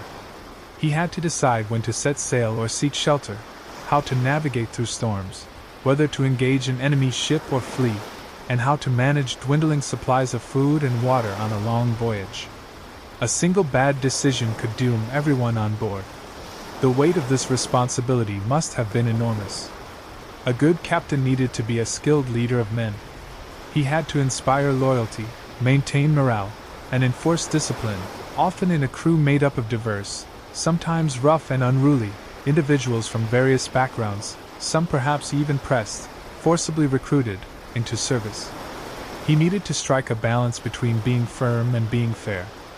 A captain who was perceived as excessively cruel, unjust, or incompetent could breed resentment, and in extreme cases, provoke mutiny, the ultimate nightmare for any commander, and a crime punishable by death. Famous mutinies, like that on the Batavia, though slightly earlier, in 1629, its story resonated, served as cautionary tales. A quirky, and very telling, indicator of the captain's supreme authority was his sole right to walk on the windward side of the quarterdeck. This was a deeply ingrained naval tradition. Any other officer or crew member would walk on the leeward side, a clear physical manifestation of the hierarchy. Woe betide the unfortunate sailor who forgot this rule in the captain's presence. The captain would dine alone, or with his senior officers, his meals prepared separately and often of better quality than the grim fare served to the crew. This further emphasized his distinct status. He would have access to whatever fresh provisions, wine, or spirits were reserved for the officers' mess. This didn't always sit well with the crew subsisting on weevils and salt horse, but it was an accepted part of the shipboard order. Communication with the captain, for a common sailor like yourself, would be minimal and always respectful, usually through the chain of command, via a mate or the bosun. You wouldn't just stroll up to his cabin for a casual chat about the weather or the quality of the biscuit. His pronouncements, whether orders for sailing the ship or judgments in disciplinary cases, were expected to be obeyed without question. Historians still argue about the typical character of 17th century ships' captains. Were they mostly stern autocrats, or were there many who led by example, earning the respect and even affection of their crews through fairness and competence? The surviving accounts offer a mixed picture. There were certainly tyrannical captains whose cruelty became legendary, but there were also those renowned for their skill, bravery, and concern for their men's welfare, within the harsh limits of the time. A captain who successfully brought his ship and crew through a perilous voyage, perhaps with a profitable cargo or a victorious engagement, would earn immense respect and a loyal following. For you, the common sailor, the captain is a remote but ever-present figure. His unseen hand guides the ship, his decisions shape your daily existence, and his authority dictates the very terms of your survival. You might fear him, you might respect him, you might even occasionally curse him under your breath, very, very quietly, but you understand that on this isolated, self-contained floating kingdom, his word is, quite literally, law. And you pray that he is a wise and capable monarch, because your life, and the lives of all your shipmates, are in his hands. While the captain's word is law and the bosun's whistle orchestrates your daily toil, there's another, perhaps even more fundamental, concern that underpins every moment of your existence on this 17th century sailing ship: fresh water. You are surrounded by an endless expanse of it, a vast, shimmering, undrinkable desert of salt. The precious, life-sustaining supply of fresh water carried on board in wooden casks is a finite resource, strictly rationed and jealously guarded. The constant concern over its availability, and the often dire consequences of its depletion or contamination, casts a long, thirsty shadow over your voyage. Water, water, everywhere, nor any drop to drink, Coleridge's ancient mariner voiced the timeless sailor's dread. From the very start of the voyage, the ship would be provisioned with as much fresh water as it could carry, stored in scores, or even hundreds, of wooden casks stowed deep in the hold. These casks, made by the ship's cooper, or brought aboard already filled, were supposed to be new or at least thoroughly cleaned, but this was not always the case. Even with the best intentions, water stored in wooden barrels for weeks or months on end, especially in warm climates, was prone to contamination and deterioration. As the voyage progresses, the quality of the water inevitably declines. It would often become slimy, discolored, sometimes turning green or brown with algae and other growths, and develop a foul taste and smell. You might find various unappetizing bits floating in your pannikin, rust from the iron hoops of the casks, splinters of wood, and sometimes even small aquatic life forms that had somehow survived or bred in the stagnant water. It was hardly Evian. To try and make it more palatable, sailors might strain it through a cloth, or mix it with their daily ration of beer or ale, while that lasted, or later, with spirits like rum or brandy. Vinegar was also sometimes added, supposedly to purify it or at least mask the taste. Anyone for a refreshing cup of slightly green, vaguely fishy water, with just a hint of Old Barrel? The rationing of fresh water was a deadly serious business, overseen by the purser or a designated officer. A typical daily allowance for a sailor might be around half a gallon to a gallon, about 2 to 4 liters, for all purposes, drinking, and very occasionally, a tiny bit for washing if you were incredibly lucky or a high-ranking officer. This had to sustain you through long hours of hard physical labor, often in hot conditions. Dehydration was a constant risk, especially in tropical climes. The craving for a clean, cool drink of fresh water would become an obsession for many. As the voyage wore on and supplies dwindled, the water ration might be cut further. This would lead to increased suffering, low morale, and a heightened risk of illness. Desperate sailors were sometimes driven to drink seawater in extreme thirst, a fatal mistake that only hastened dehydration and death. Others might try to collect rainwater during squalls, though this was often difficult and yielded little. The sight of a rain shower, if it could be effectively captured, would be a cause for great rejoicing. The security of the water casks was paramount. The cooper would be constantly checking them for leaks, repairing damaged staves or hoops. Losing a significant portion of the water supply due to a leaky barrel could be catastrophic. The casks were also guarded to prevent theft or unauthorized consumption. Being caught stealing water would be a very serious offense, likely resulting in a severe flogging. A quirky, and rather unpleasant, aspect of water storage was the scuttlebutt, or scuttlebutt. This was a specific cask of drinking water kept on deck for the crew to access during the day. It had a hole scuttled into it. While convenient, it was also more exposed to contamination and often the first to run low or turn foul. The term, scuttlebutt, later came to mean shipboard gossip, as sailors would often gather around it to exchange news and rumors while taking a drink. So, the source of your dubious drinking water was also the source of your even more dubious information. Historians still argue about the precise impact of poor water quality and chronic dehydration on the health and efficiency of 17th century crews. It undoubtedly contributed to a range of ailments, weakened immune systems, and made sailors more susceptible to other diseases like dysentery or scurvy. The constant, nagging thirst, the unpleasant taste and smell of the water, and the anxiety about its availability would have added another layer of misery to an already arduous existence.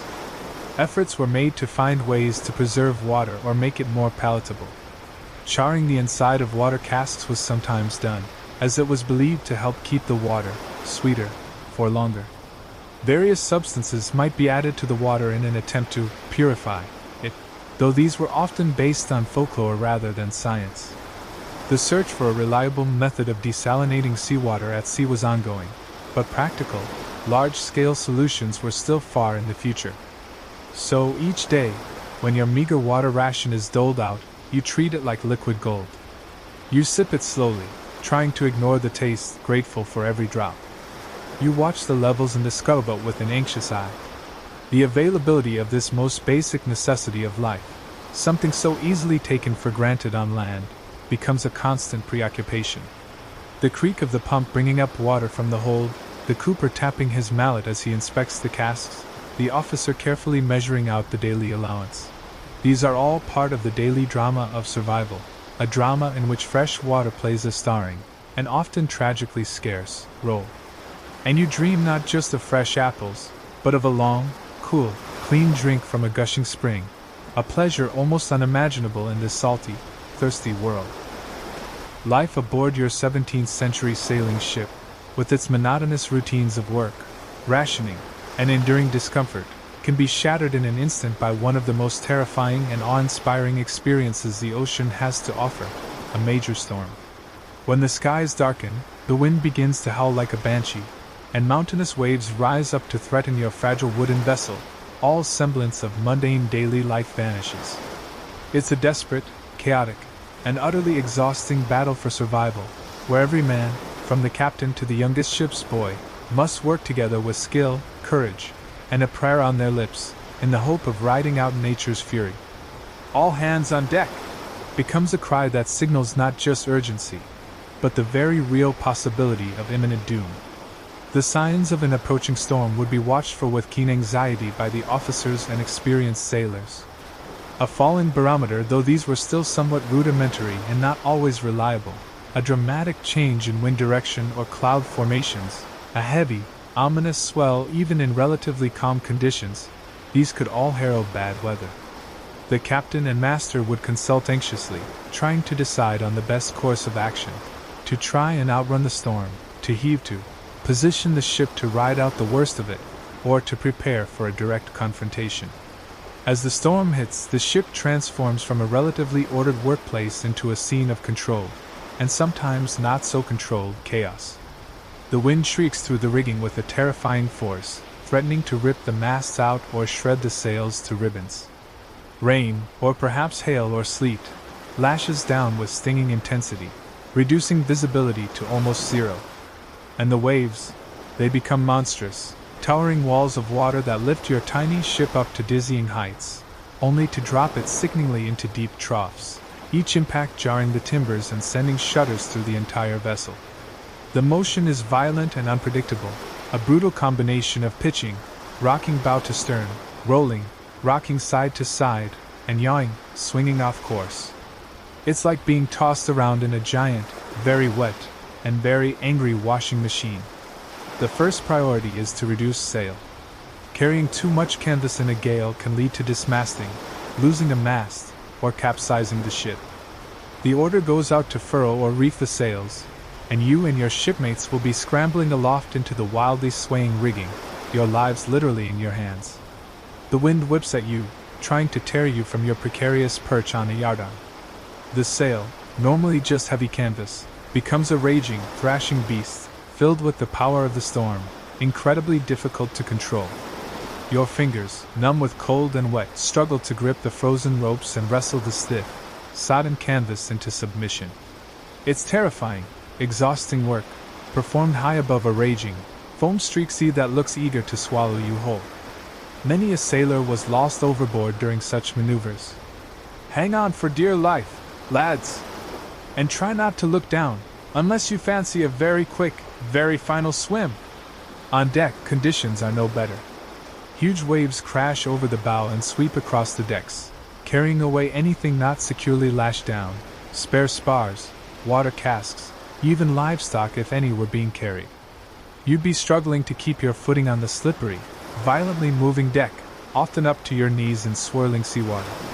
Ropes snap with the report of a cannon, blocks fly through the air like deadly missiles. The noise is deafening, the roar of the wind, the crash of the waves, the groaning of the ship's timbers, the shouts of the officers trying to make themselves heard above the din. Below decks, it's a scene of damp, dark, and terrifying confinement. Hatches are battened down to prevent water from flooding the lower decks, meaning ventilation is almost non-existent. The air becomes thick and foul. The ship's timbers groan and shriek under the immense stress, and every sailor knows that if the hull breaches or a mast goes by the board, their chances of survival are slim. Men off watch might be trying to find some precarious purchase, wedging themselves into corners, praying for deliverance. The cook's fire in the galley would have been extinguished long ago, so there's no hot food, just the gnawing cold and the constant, violent motion. A quirky, but grim, reality was that in a severe storm, any loose cargo in the hold could shift, potentially unbalancing the ship or even smashing through the hull. The ship's officers, the captain, the master, the mates, would be on deck constantly, issuing orders, trying to maintain control, their faces grim, their oilskins, if they had them, waterproofed canvas garments, offering little protection against the drenching spray. The helmsman would be fighting a desperate battle to keep the ship's head into the wind or at the correct angle to the waves, a task requiring immense strength and skill. The carpenter and his mates would be on alert, ready to deal with any leaks or structural damage, perhaps stuffing oakum and canvas into sprung seams, or trying to shore up a weakened mast. Historians still argue about the effectiveness of various storm tactics employed by 17th century sailing ships. Heaving to, reducing sail to a minimum and positioning the ship to ride out the storm with the bow or stern to the waves, was a common strategy, but it required great seamanship and a well-found vessel. Running before the storm, sailing with the wind directly behind, was another option, but carried the risk of being pooped, having a huge wave break over the stern, flooding the ship, or losing control. A storm could last for hours, or even days. It was a period of intense physical exertion, constant fear, and profound exhaustion. There was no escape, no respite, just the relentless fury of the elements. But it was also a time when the mettle of the crew was truly tested. The shared danger, the need for absolute teamwork, the reliance on each other's skill and courage, could forge incredibly strong bonds. When, and if, the storm finally abated, leaving behind a battered ship and an exhausted but surviving crew, there would be a profound sense of relief, and perhaps a renewed appreciation for the simple fact of being alive. You've faced the worst the ocean can throw at you, and for now you've won. But the memory of the storm's fury, and the knowledge that it could return at any time, would linger long after the last wave had subsided.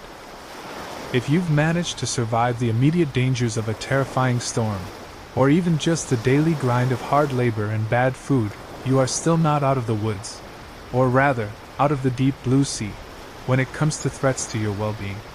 Disease was a constant and often invisible enemy on a 17th century sailing ship, and among the various fevers, fluxes, dysentery, and infections that plagued crews, one stood out for its insidious nature and devastating impact on long voyages: scurvy. This dreaded scourge, caused by a deficiency of vitamin C, could turn a once healthy crew into a collection of weak, debilitated, and dying men, often with horrifying symptoms. Confronting scurvy was a grim reality of long-haul seafaring, and effective prevention or cure was still largely a mystery for much of this period. Scurvy wasn't a disease you caught from someone else. It was a deficiency disease arising from the prolonged lack of fresh fruits and vegetables in the sailor's diet. Remember that monotonous fare of salt meat, hardtack, and dried peas? While it might provide enough calories to keep you going, it was critically lacking in vitamin C, ascorbic acid, an essential nutrient that the human body cannot synthesize on its own. On short voyages, or if the ship could regularly reprovision with fresh food, scurvy might not be a major issue. But on long oceanic crossings, lasting months without sight of land, like voyages to the East Indies, across the Pacific, or extended naval blockades, it was almost inevitable. The onset of scurvy was gradual and insidious.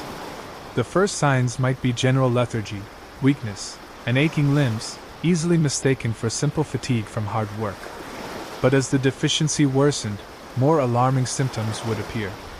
Your gums would become swollen, spongy, purple, and prone to bleeding.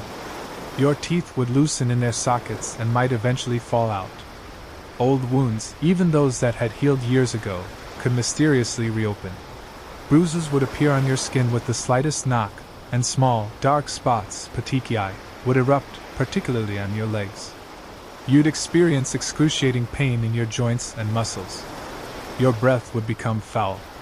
In advanced stages, you could suffer from internal bleeding, jaundice, convulsions, and extreme emaciation. Death, often from sudden heart failure or overwhelming infection, was a common outcome. It was a truly horrific way to decline. The impact of scurvy on a ship's crew could be catastrophic. As more and more men succumbed, the ability to work the ship effectively would be drastically reduced. Sails couldn't be handled, the helm couldn't be manned, and even basic tasks became impossible. A ship could become a floating coffin, adrift with a crew too sick to navigate or defend themselves. Historical accounts from long voyages in this era are filled with harrowing descriptions of ships decimated by scurvy, sometimes losing half or even more of their crew before reaching land or finding relief. Vasco da Gama, during his pioneering voyage to India around the Cape of Good Hope in 1497–99, a bit earlier, but the problem persisted, lost a huge proportion of his men to the disease. What did 17th century medical men think caused scurvy? Theories abounded, most of them wrong. It was often attributed to cold, damp conditions, bad air, that pesky miasma again, laziness, poor morale, or the consumption of too much salt meat. While some of these factors might have exacerbated the condition, they weren't the root cause. The crucial link to diet, specifically the lack of fresh plant matter, was only vaguely and inconsistently understood. There were, however, some empirical observations and traditional remedies that hinted at the truth. It was noted that scurvy often disappeared quickly when ships reached land and the crew had access to fresh fruits and vegetables. Certain substances were anecdotally reported to have anti-scorbutic, scurvy-preventing or curing, properties. Sauerkraut, fermented cabbage, for example, was used by some Dutch sailors and seemed to offer some protection, as the fermentation process preserves some vitamin C. Various herbal infusions, like those made from scurvy grass, Cochlearia officinalis, a coastal plant, fir tree needles, or sorrel, were also tried, with varying degrees of success depending on their actual vitamin C content and how they were prepared. A quirky, and rather famous, early experiment in naval medicine was conducted by James Lind in the mid-18th century, a bit later than our core 17th century focus, but it built on earlier observations and highlights the problem. Lind, a British naval surgeon, systematically tested different reputed cures for scurvy on afflicted sailors. He divided them into groups and gave each group a different supplement: cider, elixir of vitriol, dilute sulfuric acid, vinegar, seawater, oranges and lemons, or a spicy paste. The results were dramatic. The group receiving oranges and lemons made a swift and remarkable recovery, while the others showed little or no improvement. Lind's work provided strong evidence for the efficacy of citrus fruits, but his findings were slow to be adopted by naval authorities, partly due to cost, logistical challenges of supplying fresh fruit on long voyages, and entrenched medical theories.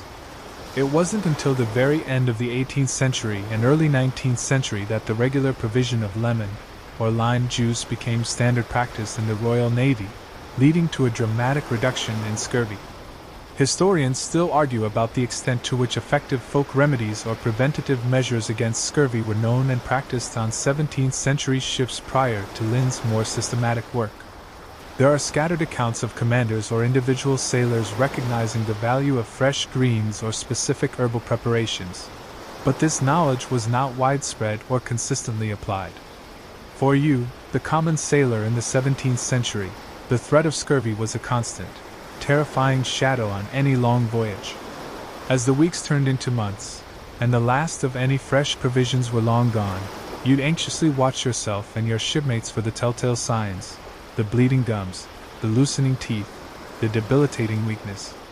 The ship's surgeon might offer various concoctions, perhaps a mouthwash of myrrh and vinegar, or some elixir of vitriol, but these were largely ineffective against the underlying deficiency. Your only real hope was a swift landfall and access to the life-giving properties of fresh food. Scurvy was a cruel, slow, and painful reminder of just how dependent your body was on things that the vast, empty ocean simply could not provide. And it made that dream of a fresh, crunchy apple seem less like a simple pleasure and more like a matter of life and death. While scurvy slowly saps your strength and the ship's surgeon offers dubious remedies, there's another, more boisterous, and often quite brutal, shipboard ritual that you might have to endure, especially if you're a greenhorn, or grummet, an inexperienced sailor or ship's boy, on your first long voyage crossing the equator, the crossing the line ceremony. This ancient maritime tradition, a bizarre and often violent rite of passage, was ostensibly to appease King Neptune, the Roman god of the sea, and to initiate new sailors into the salty brotherhood of those who had ventured into the southern hemisphere. For the participants, however, it often felt less like a dignified initiation and more like a chaotic, messy, and thoroughly unpleasant hazing. As your ship approaches the equator, a palpable sense of anticipation, and perhaps trepidation for the uninitiated, would build among the crew. The exact origins of the ceremony are obscure, likely evolving from earlier maritime rituals and superstitions. But by the 17th century, it was a well-established tradition in many European navies and merchant fleets. It was a rare occasion when the usual strictures of shipboard discipline were temporarily relaxed, and a certain amount of licensed misrule was permitted, all under the guise of honoring King Neptune and his watery court.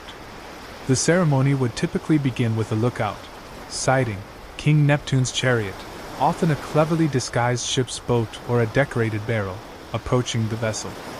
Then, a senior, grizzled sailor, impressively costumed as Neptune himself, perhaps with a crown of seaweed, a trident fashioned from a boat hook, and a beard made of unraveled rope or oakum, would come aboard, accompanied by his queen, Amphitrite, another sailor in drag, often to comedic effect, and a retinue of tritons and sea nymphs, more sailors in various states of grotesque or humorous costume, their faces often painted or blackened with soot.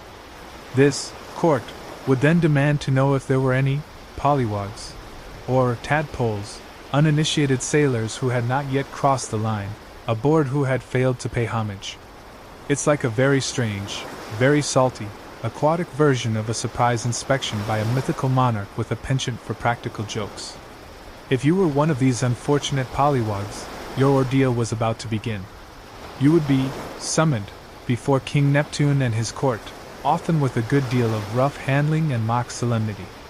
You might be interrogated about your supposed transgressions against the sea or your lack of experience.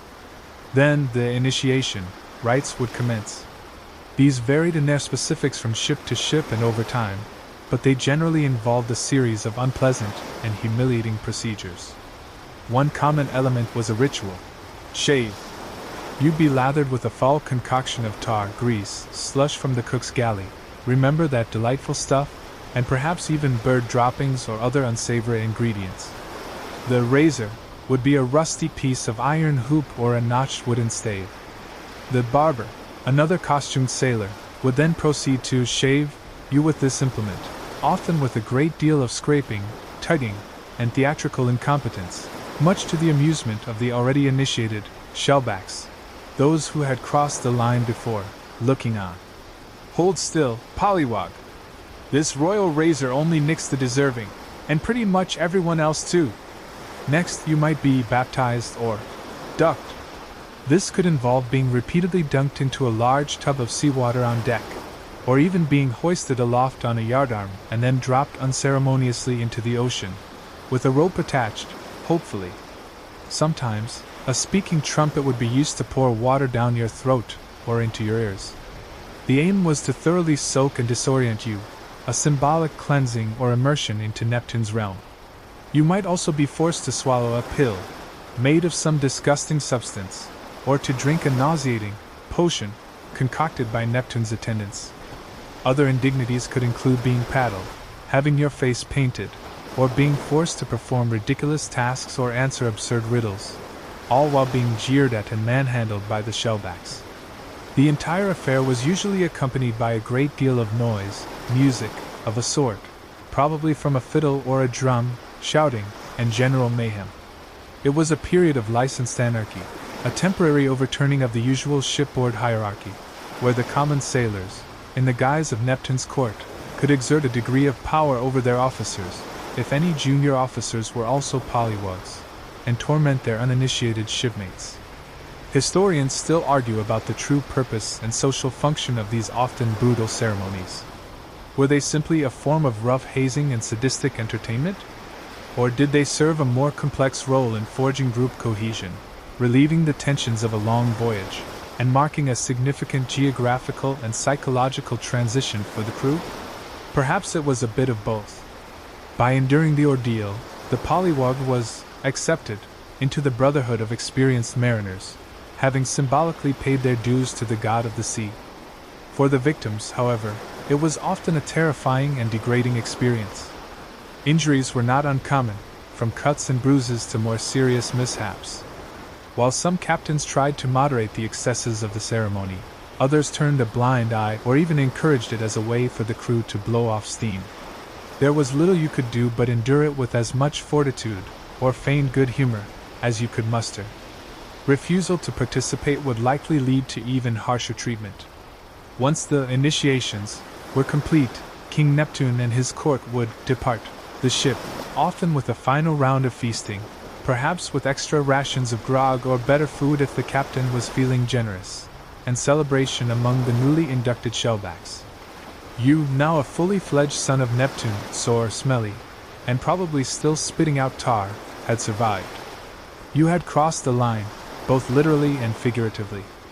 You were now part of the club. This bizarre, crude, and often cruel ritual was a stark reminder that life at sea had its own unique culture, its own unwritten laws, and its own peculiar ways of marking passage and belonging. It was a world away from the polite society of land, a raw and elemental tradition born of the ocean itself. And you now bore the dubious honor, and probably a few bruises, of having paid your respects to its salty, trident-wielding king. After weeks, or more likely months, of enduring the monotonous diet, the backbreaking labor, the cramped quarters, the constant threat of storms and disease, and perhaps even the bizarre indignities of crossing the line, a cry from the lookout high above sends a jolt of electrifying energy through the entire ship. Land ahoy! Those two simple words are perhaps the most beautiful and longed-for sound a sailor can hear on a long voyage. A surge of hope, relief, and excited anticipation washes over you, temporarily eclipsing the accumulated weariness and misery. Your journey, or at least this leg of it, might finally be nearing its end. Or perhaps, it's just a brief, tantalizing glimpse of salvation before you plunge back into the endless blue. The first sighting of land is often indistinct, a hazy smudge on the distant horizon, easily mistaken for a cloud or a trick of the light. Experienced sailors and officers would scrutinize it carefully, debating its features, trying to match it to their charts, however inaccurate those might be, or to their memory of previous landfalls. Is it the island they were aiming for? A familiar coastline? Or something entirely unexpected and potentially dangerous, like an uncharted reef or a hostile shore? The tension is palpable. Remember how uncertain navigation was, especially regarding longitude? Making accurate landfall was a true test of the master's skill. As the ship draws nearer, and the smudge on the horizon gradually resolves into definite shapes, mountains, trees, perhaps even the glint of buildings, the excitement builds. Men who have been listless and apathetic for weeks suddenly find new energy. They clamber into the rigging for a better view, pointing and shouting, their faces alight with a hope that had long been dormant.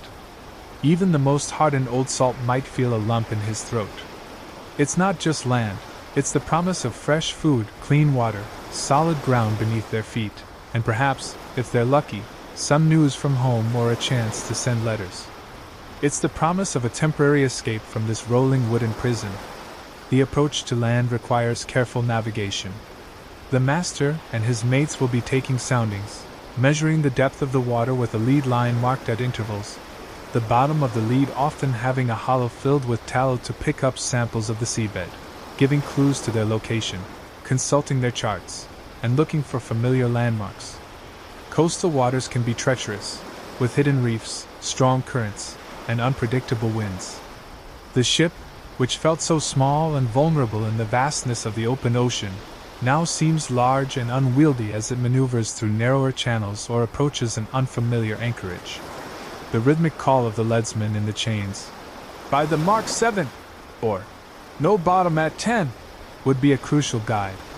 If the land is a known port or a friendly settlement, the sight of other ships in a harbor, the smoke from chimneys, the sounds of human activity drifting across the water, would be incredibly welcome. Preparations would be made for anchoring. The massive anchor, which has been securely stowed for the voyage, would be made ready. Hawsers, thick anchor ropes, would be flaked out on deck. The captain would choose a suitable spot to drop anchor, considering the depth, the shelter from wind and waves, and the nature of the seabed. Good holding ground, like mud or clay, was preferred over rock or loose sand. The command, "Let go the anchor!" would be followed by the thunderous roar of the anchor chain rattling through the hawse-hole, a sound that signals safety and arrival. Once the anchor is down and the ship is secure, a new kind of activity begins. Sails are furled neatly, boats are lowered, and preparations are made for going ashore. There might be official visits to or from local authorities if it's a foreign port. The purser would be busy arranging for fresh provisions, water, meat, fruits, vegetables, the very things the crew has been dreaming of for months. The thought of biting into a fresh apple or drinking a cup of clean, cool water, not that slimy, brackish stuff from the ship's casks, would be almost overwhelming. Land, lads! And I hear tell they have things called oranges. Whatever those be, they sound better than weevils. However, not all landfalls are joyful. If the ship has been blown off course, or if the charts are wrong, you might find yourself off a desolate, uninhabited coast, or worse, a shore populated by hostile natives or enemy forces. In such cases, land ahoy could be a prelude to further danger and hardship, perhaps a desperate search for water and food under perilous conditions, or even a shipwreck if the coast is treacherous and the weather turns foul. Historians still argue about the psychological impact on sailors of these alternating periods of extreme isolation at sea followed by the sudden, intense experience of reaching land. The transition could be jarring. Some men, accustomed to the rigid discipline and confined world of the ship, found it difficult to readjust to the freedoms and temptations of shore life, often leading to drunken sprees, brawls, and the rapid depletion of any wages they might have earned. For others, it was a blessed release, a chance to feel solid earth under their feet, to taste fresh food, and to briefly forget the hardships of the sea. But for now, as you gaze at that longed-for coastline, whether it's a bustling port or a deserted beach, a profound sense of relief washes over you. The endless horizon has finally been broken. The mundane, daily grind of life at sea, with its salty food, its constant labor, and its ever-present dangers is, for a little while at least, at an end. You have survived. You have arrived. The journey may not be truly over. Perhaps this is just a temporary stop on a much longer voyage. But for this moment, the sight of land is the most beautiful, most welcome, most wonderfully cozy thing in the entire world. And you can almost taste that fresh apple. And so, as the ship finally drops anchor in a safe haven, and the scent of land, of earth, of vegetation, perhaps even of wood smoke from a welcoming settlement, fills your nostrils, allow the tension of the long voyage to begin to ebb away. The creaking and groaning of the timbers, the snap of the sails, the endless motion of the sea, can now fade into the background of your awareness. Let the image of that solid, unmoving land bring a sense of peace and grounding to your mind. The mundane, daily struggles of life on that 17th century sailing ship, the hardtack and salt meat, the cramped hammocks, the relentless labor, the constant vigilance against storm and sickness, can now be left behind, like a distant, fading wake. The anxieties about dwindling water supplies, the fear of scurvy's slow decay, the sting of the bosun's rope, all these can soften and dissolve as you contemplate the relief of arrival. There is a profound comfort in reaching a destination, in the cessation of a long and arduous journey. As you prepare for your own slumber, imagine the deep, untroubled sleep of a sailor finally ashore, no longer rocked by the ocean's swell, no longer startled by the call of the watch. Feel the stillness, the quiet, the simple security of solid ground. Let any worries or concerns from your own day drift away like ships sailing over the horizon, leaving your mind calm and your body at ease. The voyage is over, the anchor is down. Now is the time for rest, for restoration, and for dreams filled with the sweet taste of fresh water and the firm feel of the earth beneath your feet.